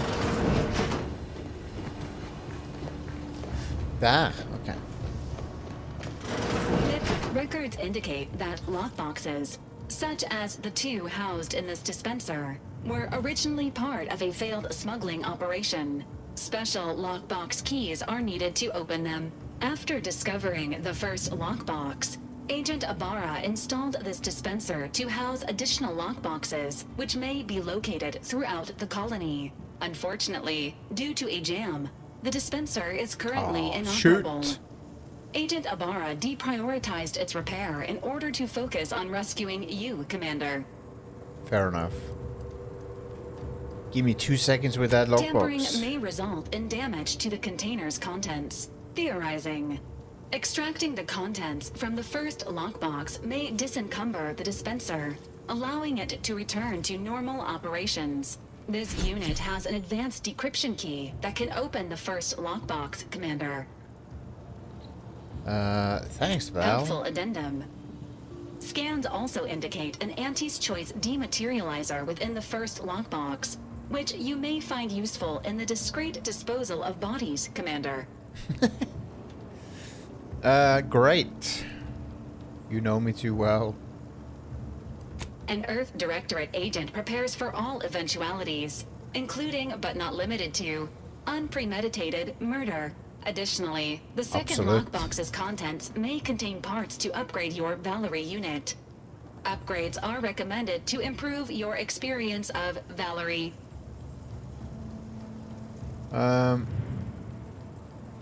You look like you could use a little love. Please do not attempt physical intimacy with your Valerie unit. Det var ikke det jeg mente. The fact you're programmed with that warning is worrying. This unit may suffer occasional wear and tear in the course of performing its operations. Routine maintenance is required. Acknowledged. An upgraded Valerie unit will boost the team's overall level of effectiveness by an estimated 87.3%. Please be on the lookout for any additional lockboxes, which may be stored here for your convenience. Alright. Auntie's acidic dematerializer. Thank you. Don't mind if I do. Oh, wow. Det er straight up bare syre, så du kan helle på liket. Congratulations on your acquisition of the dematerializer. The dispenser is now functioning normally. Your ability to conceal homicides has also been increased by 85.9%. Koselig.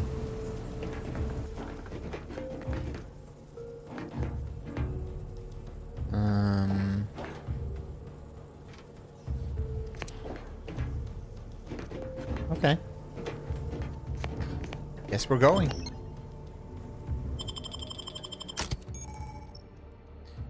Two companions, yeah. Sounds good to me. Paradise Island.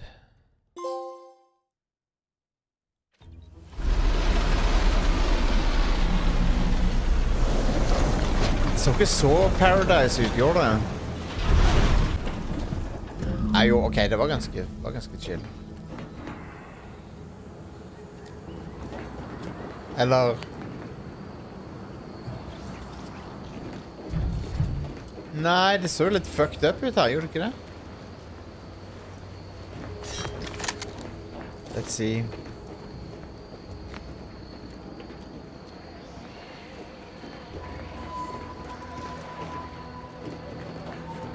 Jeg hører... Ja, jeg antar vi får vite what the fuck som har skjedd her.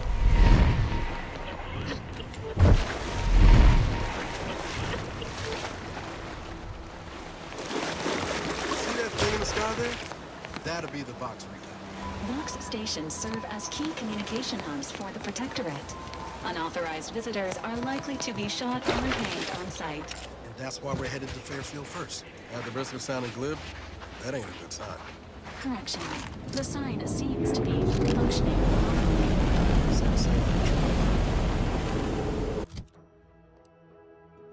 Det er en shotgun.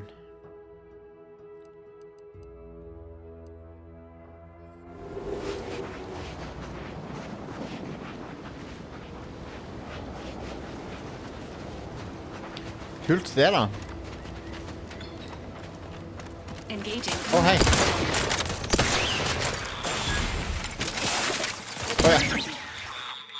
Ja.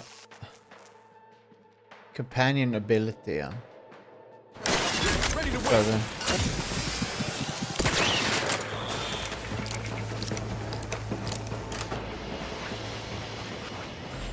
Det var det.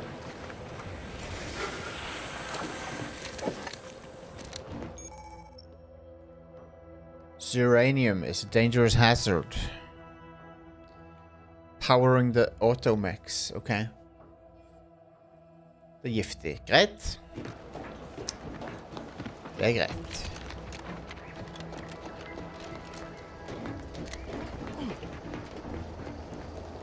Ok.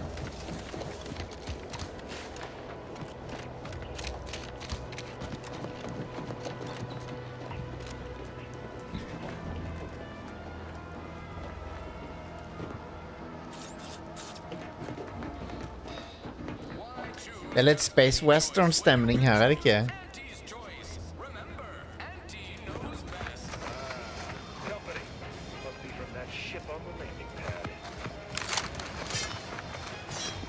Whoa there, go-getter. Welcome to Fairfield, now under the new and improved management of Auntie's Choice. I'd usually ask if you were affiliated with the previous regime, but you lack the bewildered gaze of a yay-saying Protectorate subject. Even so, going to have to ask you to identify yourself. Still a war on Jeg skjønner, Domini. Kan hende bare skyting ikke er dette spillet sin styrke, rett og slett.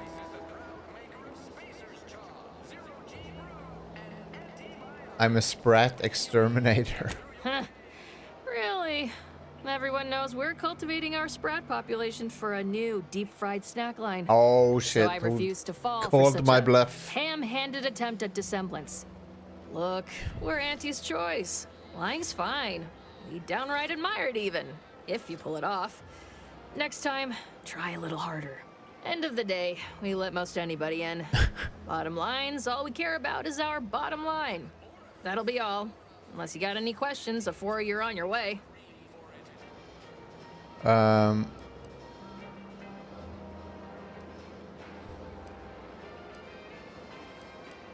As I've never heard of her, can't say I can. Seems like Minister Milver Street knows everybody, though. Probably ask him. Anything else? On the way from the landing pad? Had a convoy out that way. They're overdue. See any sign of them?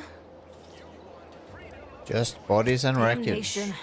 I had a friend on that detail. He always carried this, keepsake. You didn't happen to find it, did you? Well, never too late to start. Plunder's plunder. Auntie always says. And Protectorate drone's been a serious menace of late. Oh well. Heard Trooper Faulkner shot a few. You find a way to put a stop to them. There's a bounty for it. A bounty? Bounty terminal's out next to the jail, across from the bar. Just down the lane here a spell. You get to Town Hall, you passed it. What? You been in hibernation or something? We're here to bring the free market's liberation to the people of Arcadia. And Arcadia's bounty to the rest of the galaxy, of course. Oh, we got everything. One of them, at least. Clinic's over there on your left. Watering hole's a bit down on the right. Market's a straight shot down the lane. Before I forget, I have standing orders to send all newcomers to Minister Milver Street. He's in the town hall. Once again, welcome to Fairfield. Keepsaken the now. official new home of free trade and Se om jeg finner den. Sikkert verdt å finne.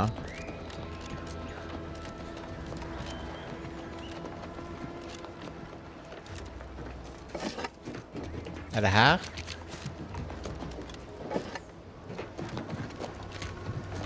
Nei.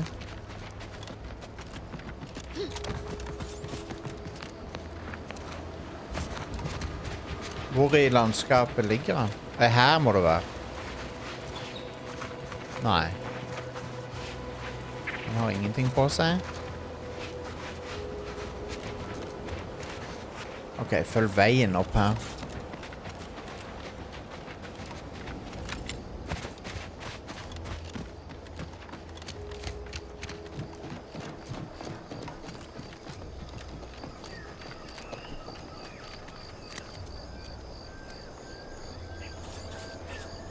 Extra holster, thank you.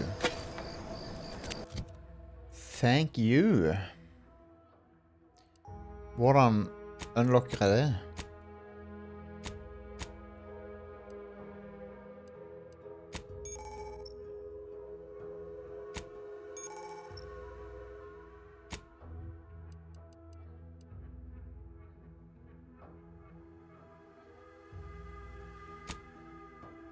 Ok, du må på en workbench og gjøre det.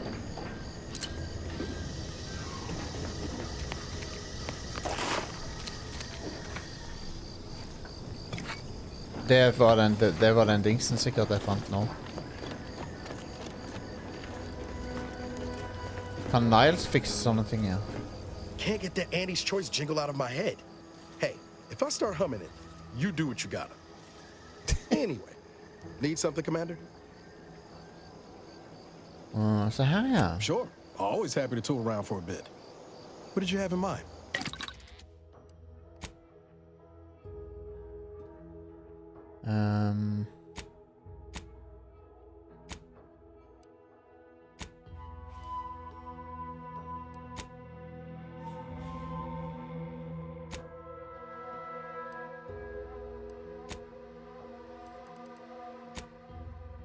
Ok, jeg må ha cloth.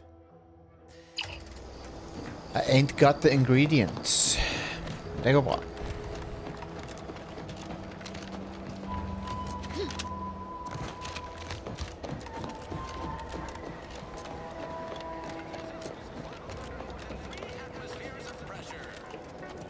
Jeg har han. Det er forvirrende noe av dette her, altså. Det er mulig det er bare meg som er dum, da. Mods.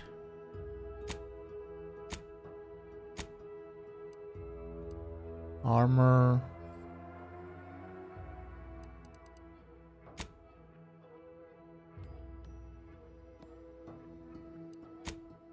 Armor mod. Utility.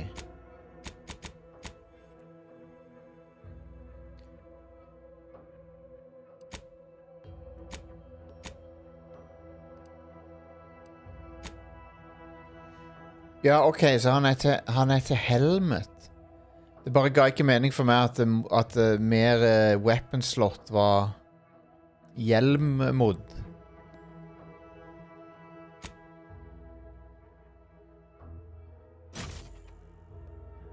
Men ok.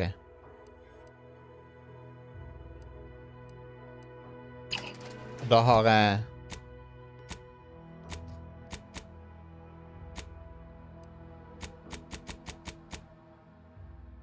Nå har jeg en tredje slott.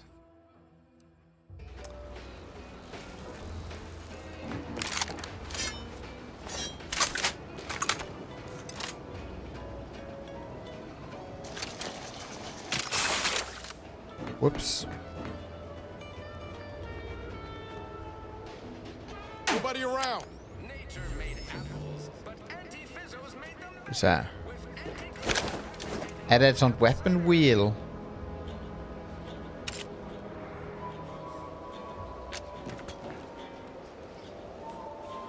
Av noe slag. Og jeg holder inne, ja. Se her, ja. Ikke verre det.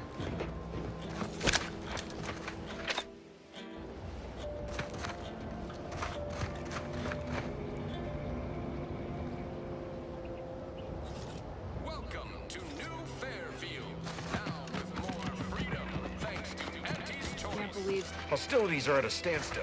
I aim to keep... You're back, I see. Something to share? Keepsake. Thanks. That'll mean a lot to his family. They can use it to pay his gravesite fees. The fool never bothered keeping up on the payments. Hell of a thing. Well. Driving her. Wow, Keep your petty kult there. skepticism. I'll pay my tab in no time. You'll see. Veldig kult sted. That guard wasn't being ironical about the giant hologram over town hall. Ironical. Well, guess we ought to go acquaint ourselves with that minister like she said. Sa du ironical, Niles? No. No. Yet you see fit to keep me in a constant state of consternation. With each unauthorized act, you jeopardize our hold of Fairfield. Yes, but you must understand, the Protectorate citizenry is a hair's breadth from defection. Within the week, I'm certain. Certain. Like the week prior and the week before that. Impressive foresight you wield. Should apply to join the Order of the Ascendant. It would be difficult enough to convert the stubborn populace without your soldiers' constant, ill-advised forays. Enough! Your yipping reminds me of my 2 old canids. I loved those canids. You, on the other hand, are trying my patience. We don't want to try Auntie's patience, do we? No, Auntie. Yes, I thought not. Now, unless you care to see what life in the lower rungs looks like, you will both of you cease your foolish maneuvering immediately. Do I make myself clear? Yes, Auntie. Good. See that it is done. I will brook no more disappointments. And while you're at it, you might want to look into your security situation, Commander. I'm not accustomed to an audience when addressing my subordinates. Who in the void? Eavesdropping on Auntie's choice business is like to get a body shot for spying. Though you're not wanting for moxie. I'll give you that. Now hold a moment, Carr. When opportunity comes visiting, perhaps it's better not to riddle it full of holes. Kaur. Our new Er det compatriot Amrit Kaur? will be of assistance. A surprisingly good point, especially from you. She only forbade us using our own personnel. Be a whole other matter were a stranger to happen to aid one of us. But which? Well, you seem an observant sort, so I expect you'll tire of Milver Street's bluster soon enough. Come see me before agreeing to whatever absurdity he proposes. Unlike him, I have some work actually befitting your time. I'll be waiting. Okay. Alone at last. I never thought she'd leave. Now then, allow me to introduce myself. I am D.B. Milver Street, Minister of Marketing, Duke of Demographics, Commercial Condottiere, President of Promotional Material. Tell me, do you believe in signs? Det var mange deprimerende titler på en gang. I believe in righteous justice. Anti-corporate justice. I'm not an idiot, so no. Because I'm not interested in hiring any more idiots. I'm looking for people of tact and vision and perspicacity. I do not believe in signs. I believe in opportunities. Perspicacity, right now, at det this ord. moment, you and I have an opportunity to save countless lives. But I'm hardly the type to beg and ask for nothing in return. Tell me, what do you desire of this island? Think we can trust this guy? With that hat? Absolutely not. Is this a Any. bad time to mention I can read lips? I have some faint recollections of the fuzz beneath my hat. Perhaps I saw such a name amidst my perusal of the Protectorate domicile assignment records. The record room is in this building. You have my permission to peruse at your leisure. But surely a go-getter like yourself has more ambitious goals on our island. Share them with me, and we can brave them together. Yeah. I seek the means to make my billions and retire. Sure. Admirably Vi kan gå med den. enterprising, though I suspect you may be disappointed on both fronts. I surmise that you require entrance to the Vox. Help me, and I can help you. Better yet, helping me shall result in our saving dozens, no, hundreds of lives. Your conscience shall be renewed. Perspicacity et ord, sier Grobus.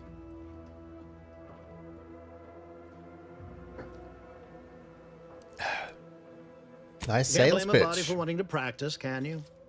Fine. I'll give it to you straight then. Auntie may demand Carr and I do nothing, but for each moment I remain inactive, dozens fall in meaningless combat. I seek a persuasive method of alleviating this conflict. The Protectorate utilizes a procedure known as mental refreshment to ease the temperament of wayward subjects.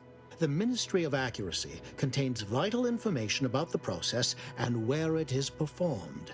This is the prize I seek.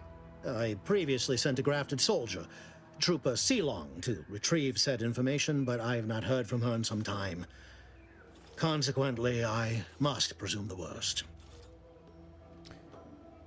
So go to this ministry and retrieve the info. Anything else? Yes.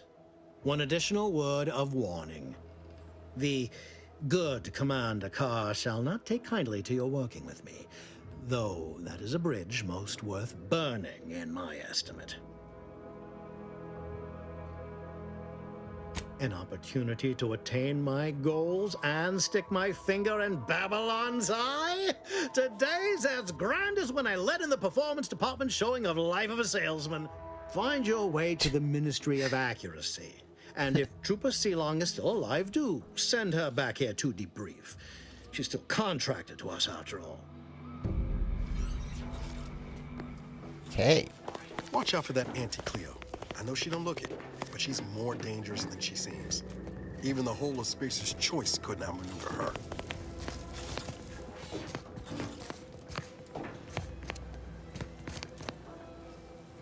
Well, if it ain't D.B. Milver Street's newest sycophant. I'm Officer Babylon Carr, Hey. and you can consider that introduction the start and end of our personable relationship. Oh my God, if you'd lady. spoken with me like I suggested, mayhaps the two of us could bandy words, but you didn't.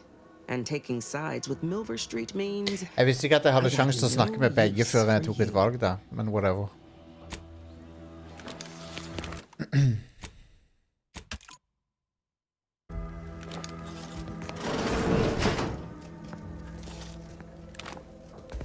Armoren var kul, ja. Dear father, mother, guardian name, I regret to inform you that your son, daughter, child, employee rank, first name, last name was killed in action. Veldig bra. Ja, det er glassmaleri å ha på han. Ja, se på det der. Det var fett, ass. Det var pretty cool.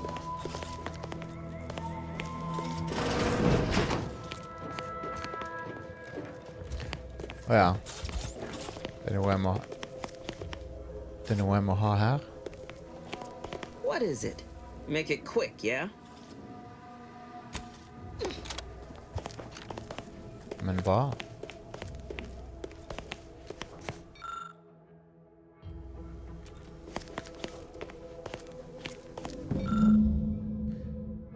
Så her.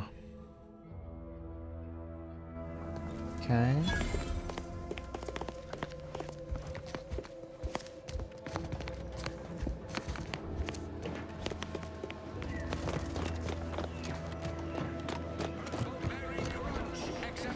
Commander, there is a 98.7% chance that hunting Agent DeVries will require greater amounts of ammunition than you currently possess. Oh. Ammunition can be purchased at vending machines or crafted at a workbench using materials like this collection of scrap metal and powder. I can also help you craft items in a pinch when we're out together. Most won't even explode on you. Godt å vite. Godt å vite. Ja, jeg skjønner. Jeg antok at det var noe sånn, DJ.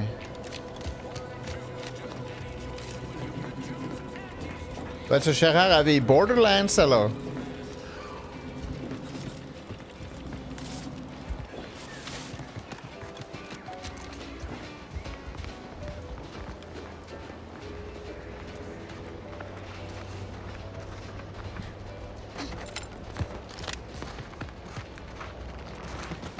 Har jeg mye junk med meg?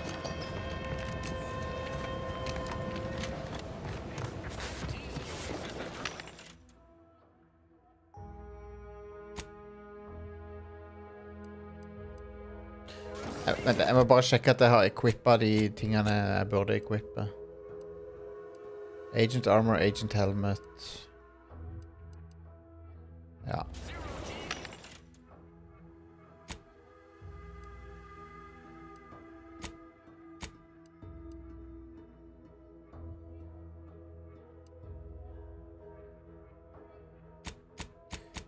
Er det en egen junk? Ok, så jeg må ikke sortere en gang.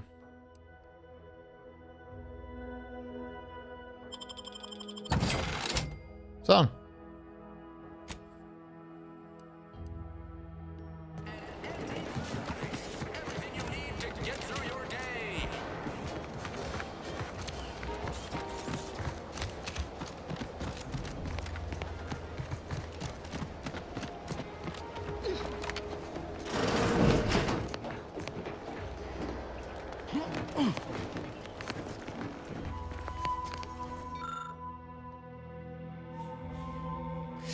Jeg skal bare en kjapp tur på toalettet, ok? Så BRB.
Yo!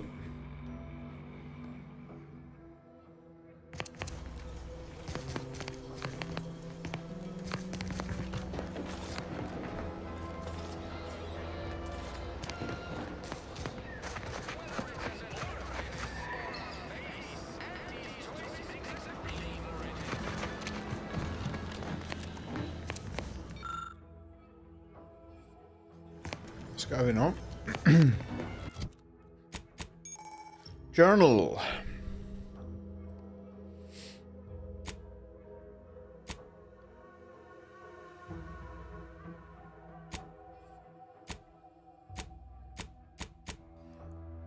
Locate DeVries' house.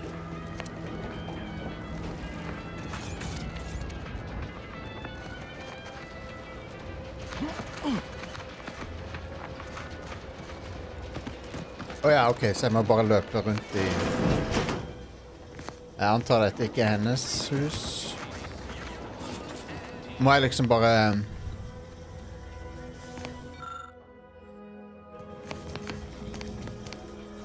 Ja, jeg skal snakke med folk etter hvert så jeg treffer de her.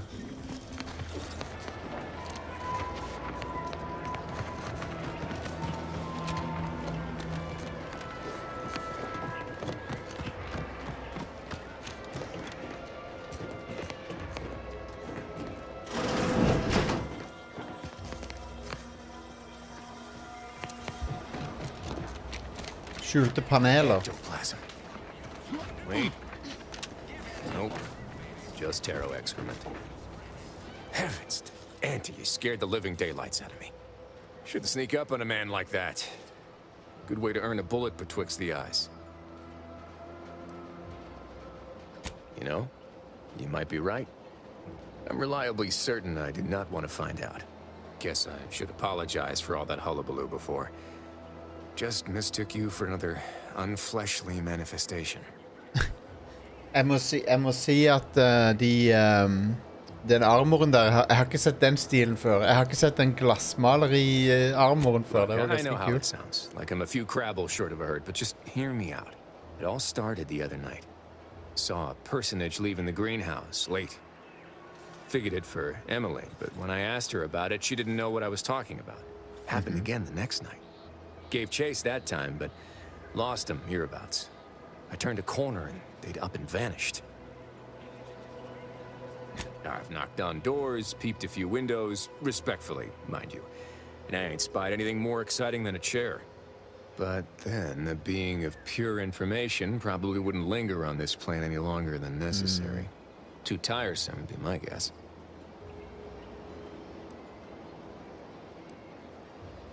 Well, maybe. I still don't know all the particulars yet. But it's one theory. Well, I'm stumped. I certainly won't say... Okay. Da må det nevnt noe med skjulte paneler. Få se da. Se om jeg kan se noe.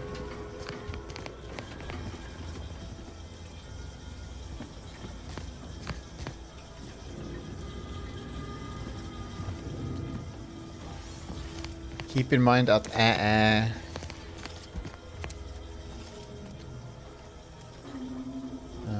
dum. Ikke alltid får med meg ting. Men jeg ser ingen skjulte paneler her.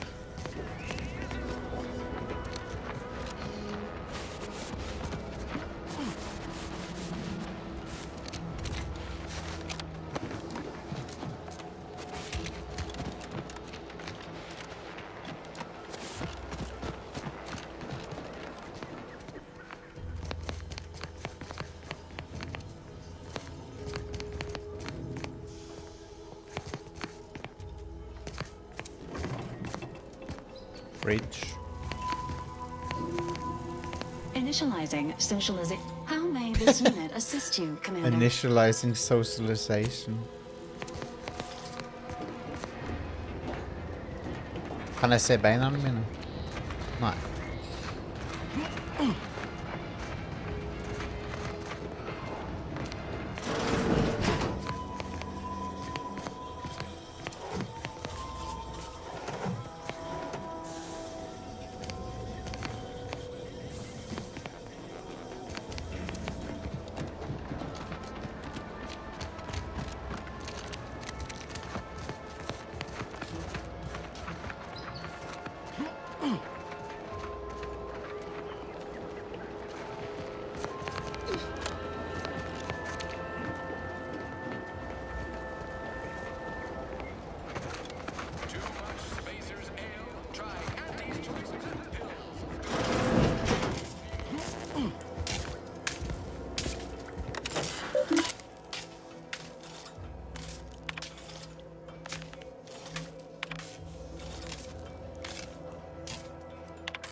Her kan jeg ta ting. Her var det ikke stjeling. Interesting. Sentinel Lawrence. Er det fordi ingen ser meg her, selvfølgelig.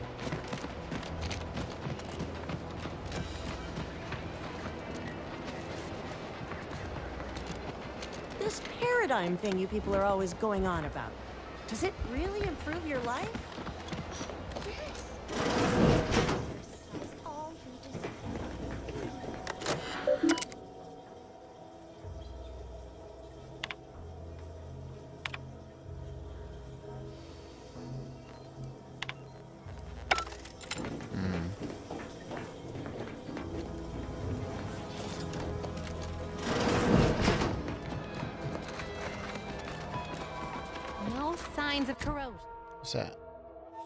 Locate house with red trim and rounded windows. Okay, bare se, springe rundt litt og se etter det huset. Come on, baby.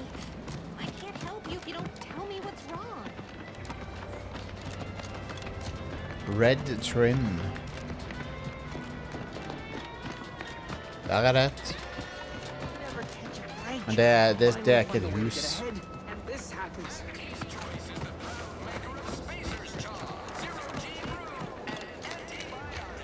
Jeg får bare ja, nå har det dukket opp en indikator. Jeg så ikke den i sted. Okay, bare la meg rote litt, for at jeg er litt slow. Jeg trenger litt tid til å akklimatisere meg i spillet. Jeg er ikke alltid så jeg har streamer debuff pluss at så det må være det huset, ja. Jeg er ikke en racer i disse i denne typen spill alltid. Så det er her, altså. Ok. What?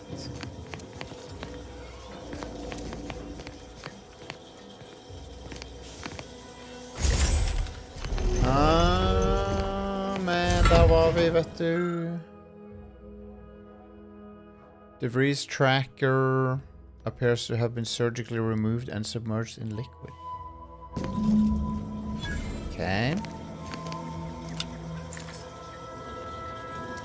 Så her det hun driver og henger. Welcome back, Agent DeVries.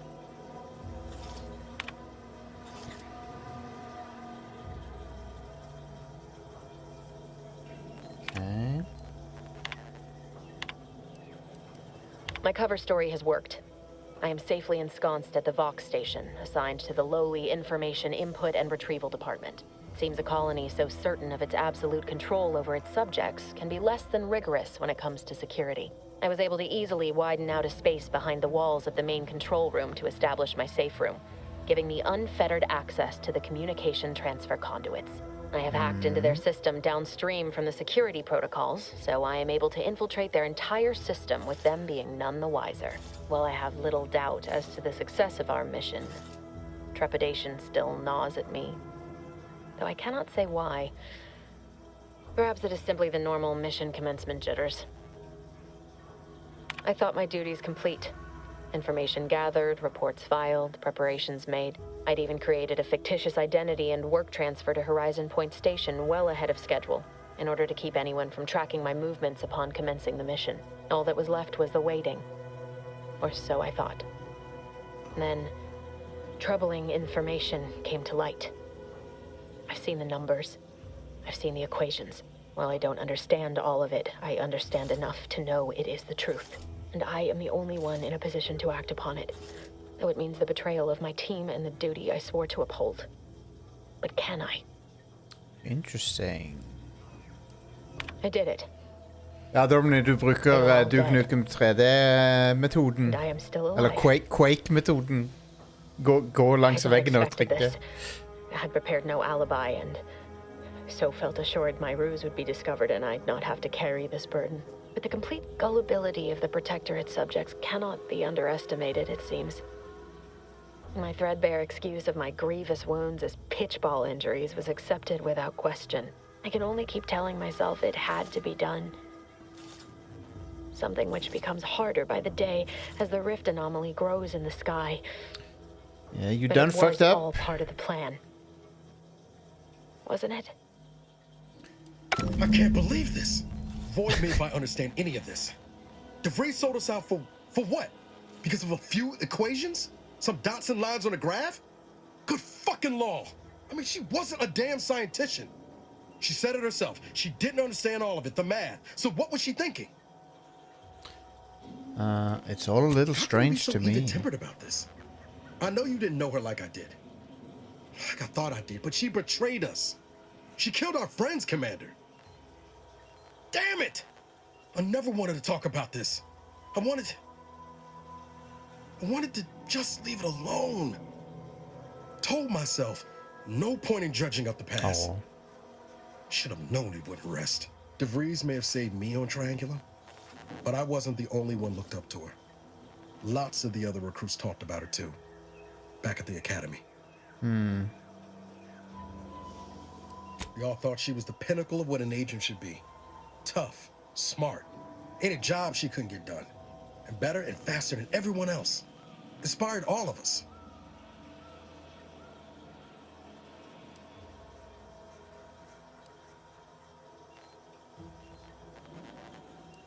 Reckon so. It's mighty embarrassing how much worship we all put on her name. You put a tool in my hand, I would have built monuments to her. Figured my own career could be just that. Doing for others what she done for me.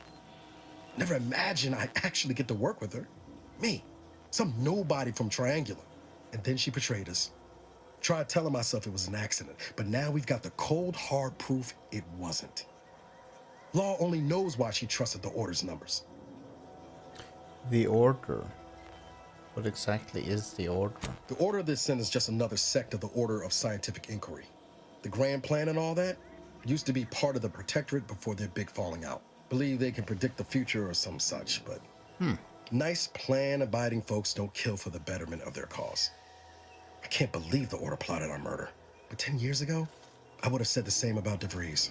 I mean, she always struck me as so pragmatic, real sensible-like.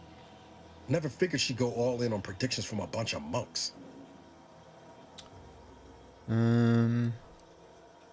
Maybe. She seemed tore up about the choice after the fact. Guilty. Not sure if that makes me feel better or worse. I don't take issue with folks clinging to whatever keeps them afloat. Math, science, the grand architect, void, even capital. I know how most colonies run.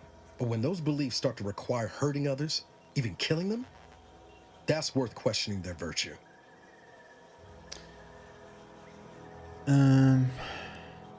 Couldn't agree more. Only DeVries has shared in our good judgment, huh? Whatever her plans, she started putting them in place while stationed undercover at the Vox Relay. Our next point of order ought to be getting in there. Reckon there's got to be someone on the island who can help us with that. Let's keep asking around. Friendly like.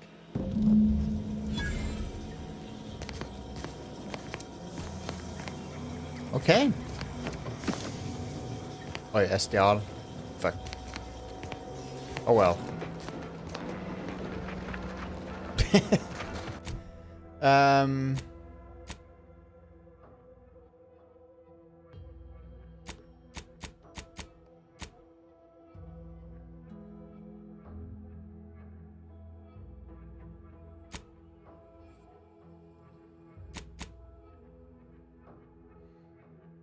Vi ser litt på den sidequesten.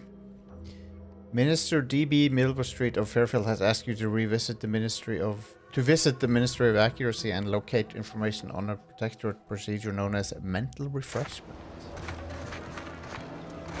Let's do it.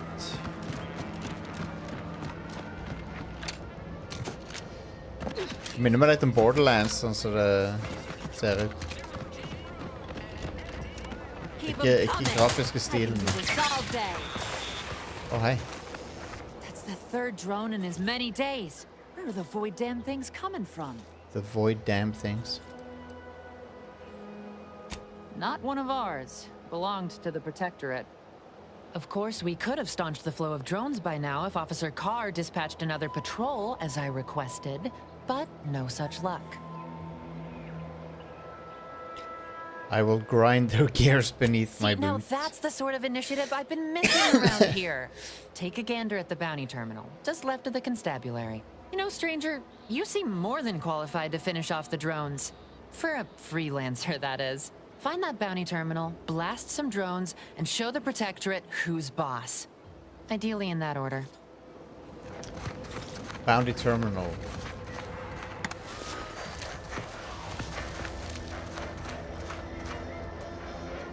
Jeg må finne den jævla bounty terminalen, som de har nevnt flere ganger her.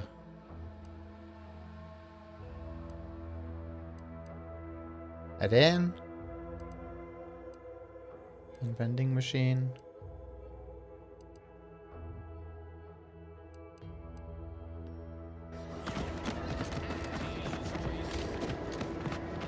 Den er midt i byen.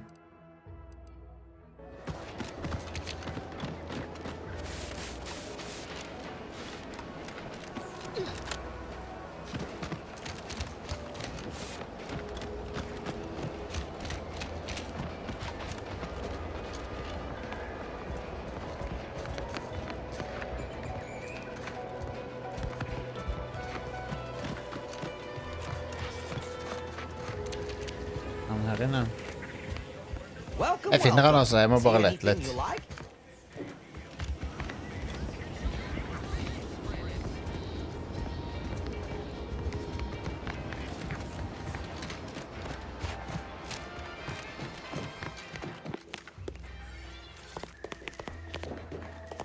Det var her.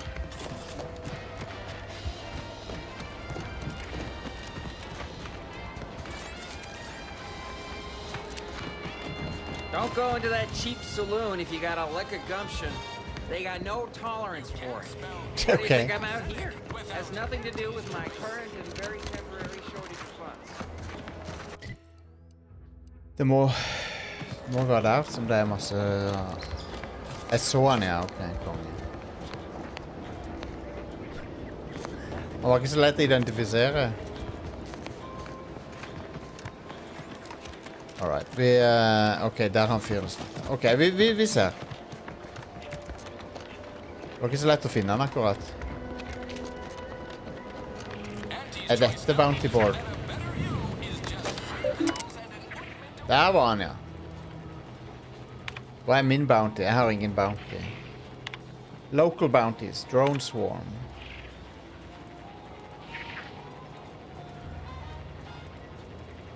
Den er grei.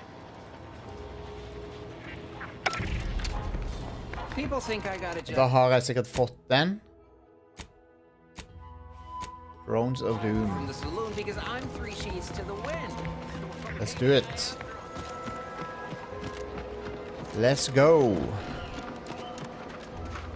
Ja, er det enda en quest? Ja, men nå går jeg og tar de dronerne. Jeg kommer tilbake igjen.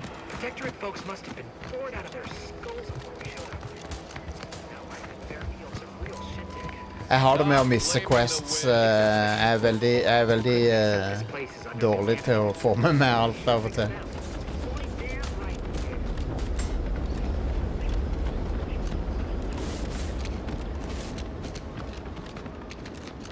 Might I have a word, Commander?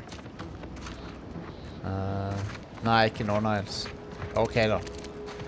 I know I've been pushing to find DeVries, so this might seem a bit of a left turn. But void it. I'm just gonna ask. Got an old friend here on the island. The doctor who patched me up after Horizon Point. Ex-protectorate, a good man. Tracked him to Westport a short time ago, but never got up the nerve to visit. Reckon we could drop by and pay him a visit? Brief one, of course. Not sure he'd still consider me such, but I had some... That starts with writing accounts.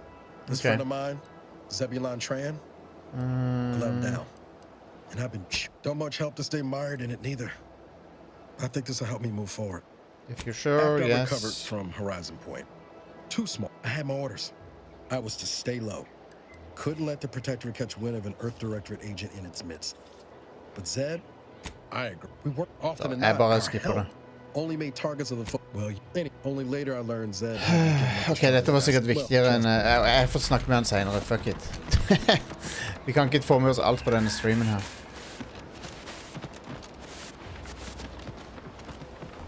Han sa sånn, ville snakke litt med meg, og så hadde han 1000 ting å si. Så fuck han. Fuck Niles. Niles. Med en gang jeg får andre med i party, skal ikke Niles være med. Wasting my time her.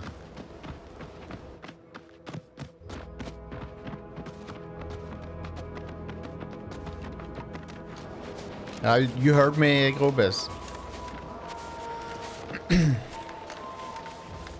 Er det her det skal være drones?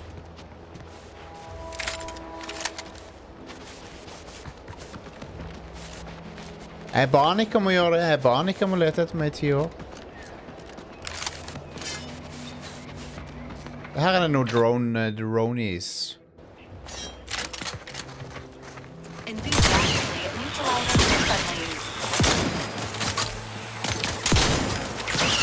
Jeg bare trodde han ville ha en liten prat om en greie, så var det sånn lang Quest-samtale. Jeg får ta den samtalen senere. Ta det off-stream.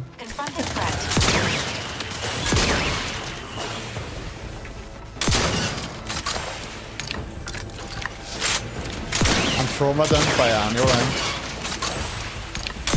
Midt i en mission.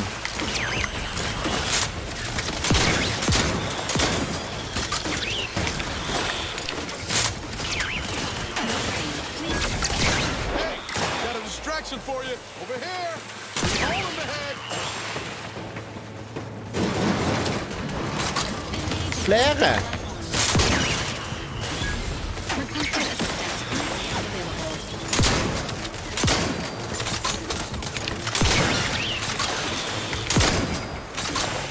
Damn. Okay. That it?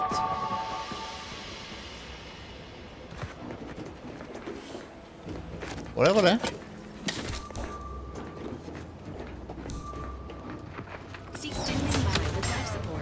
Nei. Enda flere. We did it.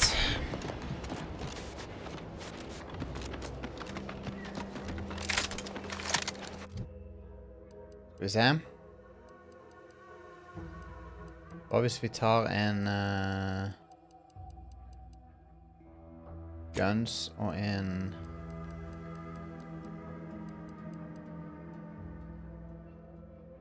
Ta en hacker. Nå har vi 4 skills som vi satser på.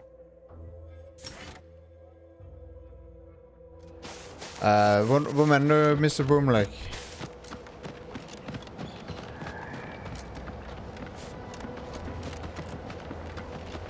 Kontrollene er helt ok.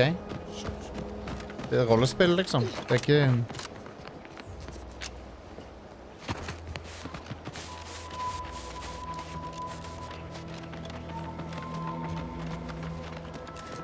Ja, nei, siktinga er helt grei. Det er helt grei. Han er ikke noe ekstraordinært. Det er som et RPG. Talked about this, Val. Polite errand folks' private health information in front of others. If oral capsules are not your preferred delivery method, suppositories may be a viable alternative. All right. I'll take the damn supplements. Nå kan vi se om vi kan snakke med... Domini sa det var noen du kunne få quest av her, men... Vi ser hva vi finner.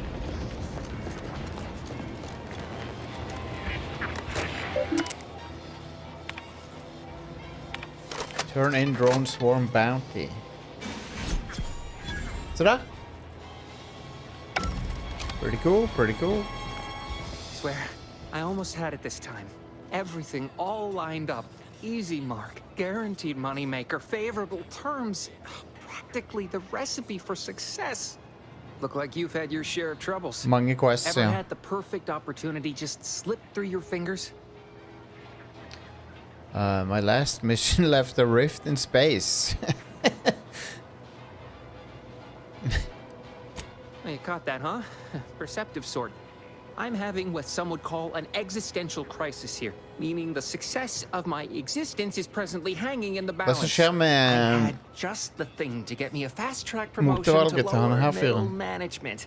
Now you seem like someone who knows a good deal and wouldn't be adverse to helping me out. Just what it is It's you like need this. help with. I agreed to meet with a business associate to finalize a deal, but the location got set for Spire Grove. Problem is, you been outside of Fairfield? Well, the funicular to Spire Grove broke recently, so I got no way to get Funicular? up Er det en there. fuckings I break my funicular neck her? scaling that cliff for sure. There's a long way Taubane. around, but it's not for me. Why, the path there might be lousy with raptidons for all I know. It wasn't before, but mayhaps they were just lulling me into a false sense of complacency so they can strike. Okay.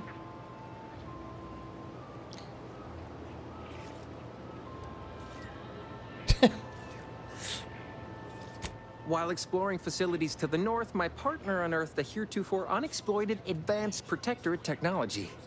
Couldn't or wouldn't go into details, but he promised every household would want one, that it'd revolutionize the daily life of Auntie's Choice citizens. All right. What would you do with it? Sell it? I lay my hands on something like that, turn it over to management. I'd start climbing the rungs of the corporate ladder right quick. Soon, I'd have all the considerable perks of someone responsible for a hit new product line. Bigger salary, name recognition, reserved seating in the company restroom, the works. Reserved seating in the company restroom. Don't want to bargain none? Might suspicious, you ask me. Like maybe I ought to end this here conversation.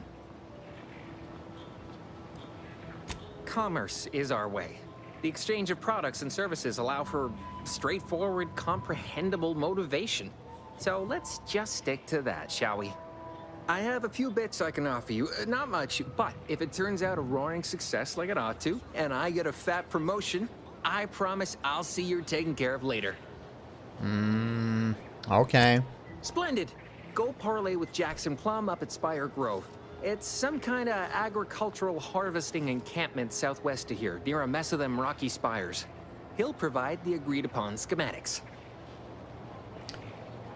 Oh, the broke-down funicular is due west of here. Dexterous-looking so-and-so like yourself could probably scarp her up it in a jiffy. From there, it's just up the hill a smidge. So close, but so far away. At least for me, anyhow. Truth is, haven't the slightest. You know the Protectorate have all the most advanced technology, though. Probably something straight out of an Aetherwave serial. Edible spacesuits, N-ray specs, matter translocation. It could be anything. If Jackson's all fired up about it, it'll be beyond comprehension, I'm sure.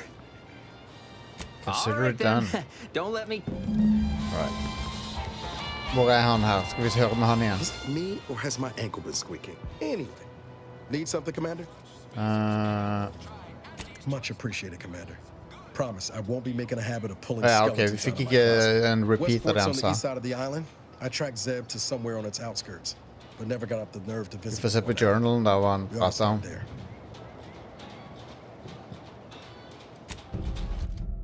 Okay. Companion quest.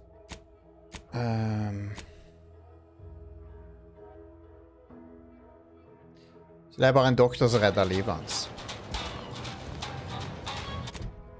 Er det bærbar radio, sånn som i Fallout? Kan du ta med deg radioen?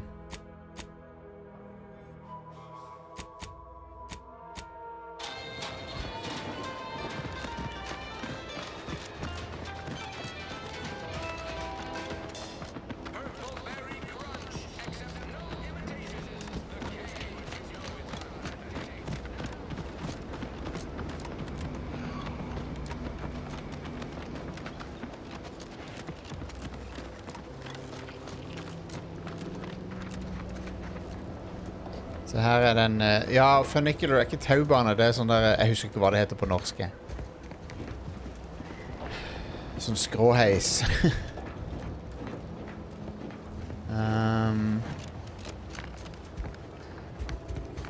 Jeg kan ikke repaire den, men kan jeg bare gå opp dit? Eller?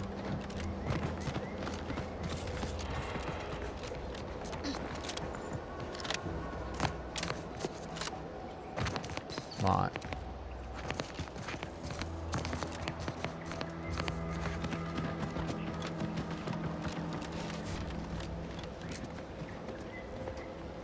Må gå rundt hele øya nesten, ja. Da må jeg gjøre det. Da må jeg gjøre det for å komme opp dit da, for jeg har jo ikke skills til det. Kabelbane på norsk. Det var, ja, så dere hadde engineering og fikk det til. Jeg kan ikke. Vi ser. Kanskje vi skal ta og se om vi kan komme oss opp dit på et vis.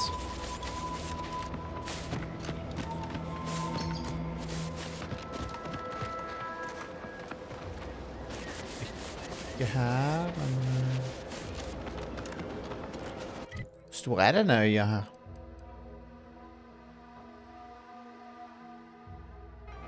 Stor, men ikke så stor.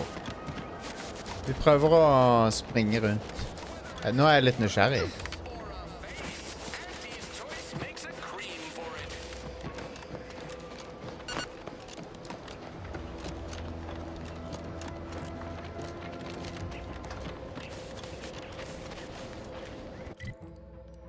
Han er litt større, ja. Ok.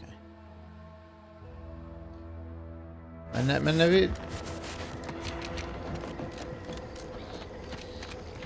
Jeg er uansett litt nysgjerrig.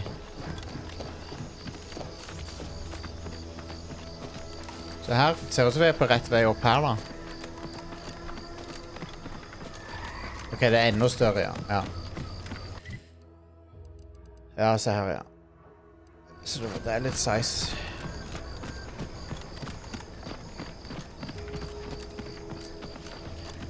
Hallo?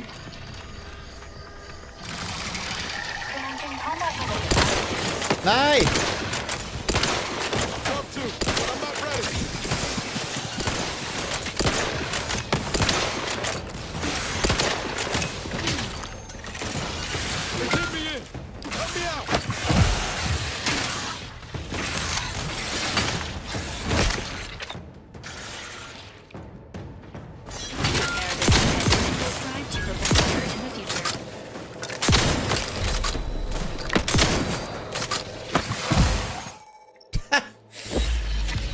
Wow.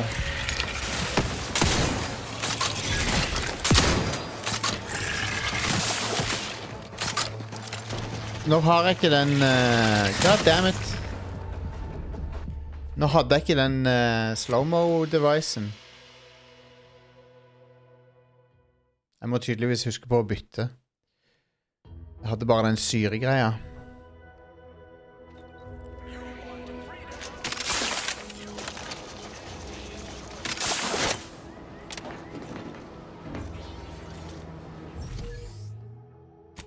Nå sløste jeg en av de der noise-greiene. Hvor er den tingen da?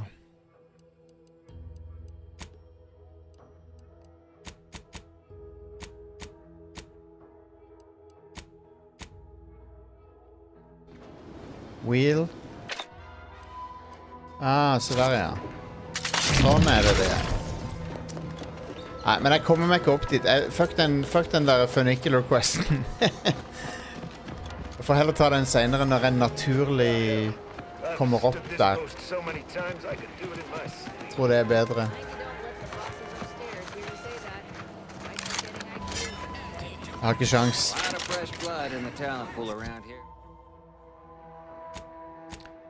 Ja, sorry folkens, det er mye å venne seg til. Jeg har ikke...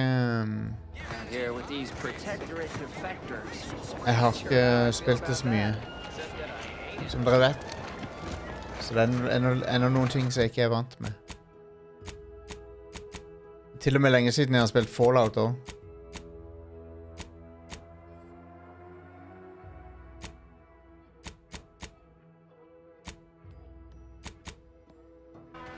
Kjøpe ammo. Det er jo en quest.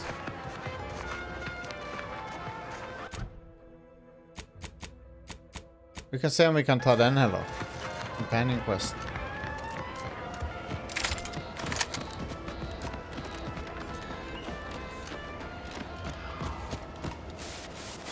Og et stykke da. Godt stykke.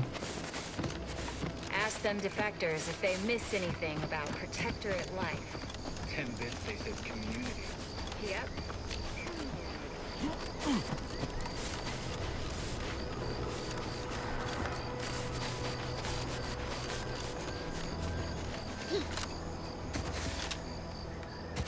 Ok, det tar ikke så lang tid å komme seg dit.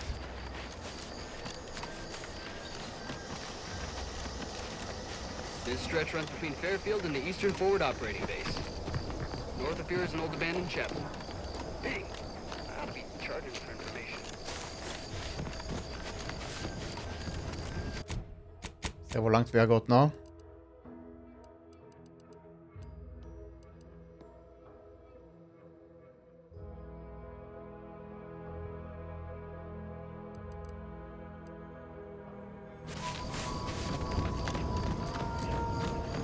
Her må vi tydeligvis gå rundt.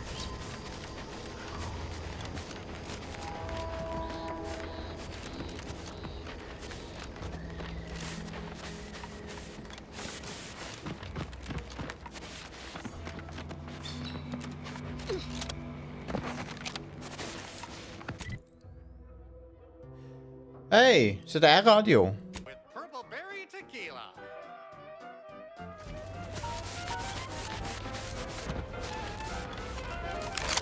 Moro.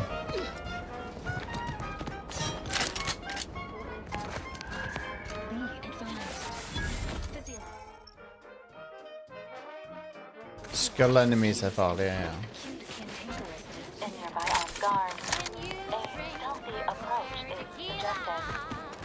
Derfor jeg bare holder meg unna. How foolish of the corporatist invaders to think they stand a chance against such technology. Surely this proves the superiority of our system. Stand by for further reassuring content. Another song in an expertly curated playlist picked out explicitly for you. The song is chosen. Ja, det var ganske stort område. Så antar jeg at det er flere også, sånn som eneren hadde. Au. Det kunne gått bedre. Oh shit. Jeg har ikke lyst til å slåss med de nå.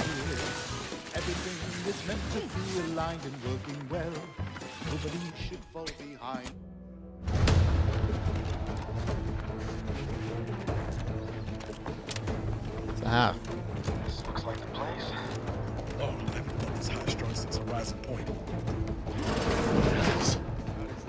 Hallo, Zebulon. Has my mind been set upon by shadows? I thought you dead. Can't imagine why you think that. I've only been gone 4 years. Oh, back from your little saunter then, are you? Head all cleared? I must say you took quite the perambulation. I hope you didn't wear out your rotation adapters.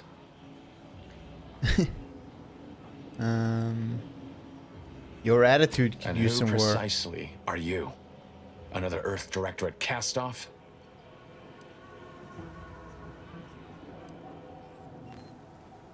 I'm the doctor here. I'll decide the manner of your treatment. Bring that boil down to a simmer, Zeb. This is my commander, one who was with me at Horizon Point. So, you are keeping company these days. Just not mine.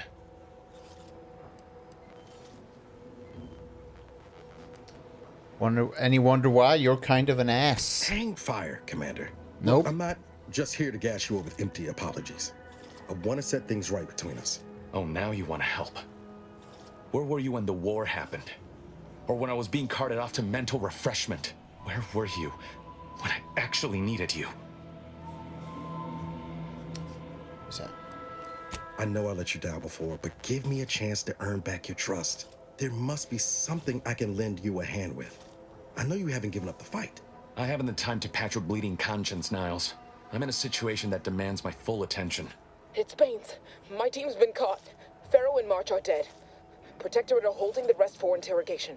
A ship is inbound to take us off-world, to the consul himself. I barely managed to evade capture. Damn it! It looks like the data went through, but there's something wrong with the connection. The cipher isn't transmitting. Found her! You there! Step away from that terminal at once. Audra? Fuck. It's all coming apart. What was that about? That was one of my operatives. I organized a mission to infiltrate the Vox to acquire valuable intelligence. But obviously, something's gone wrong. Without that cipher, the intelligence is worthless. But I'm more concerned about my people at the moment. If you're sincere in your desire to help, prove it. Rescue my friends before that ship departs with them on board. Please. I'm in if Niles is. I am. Without question. Okay. If they're sending a ship, that means my people are being held on the Vox's landing pad. Use my call sign so they'll know you for an ally. I'm certain Niles remembers it. And do exercise discretion, as well as caution. The guards at the Vox won't hesitate to fire upon you, should you be discovered. Not to worry. This is exactly the sort of thing we're trained to handle. Yes, but the uniform doesn't stop bullets, as I'm sure you recall. Good thing we know a doctor then.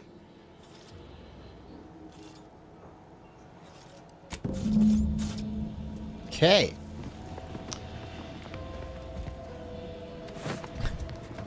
Grabbe noen klær mens vi er her. Nice. Alright, folkens.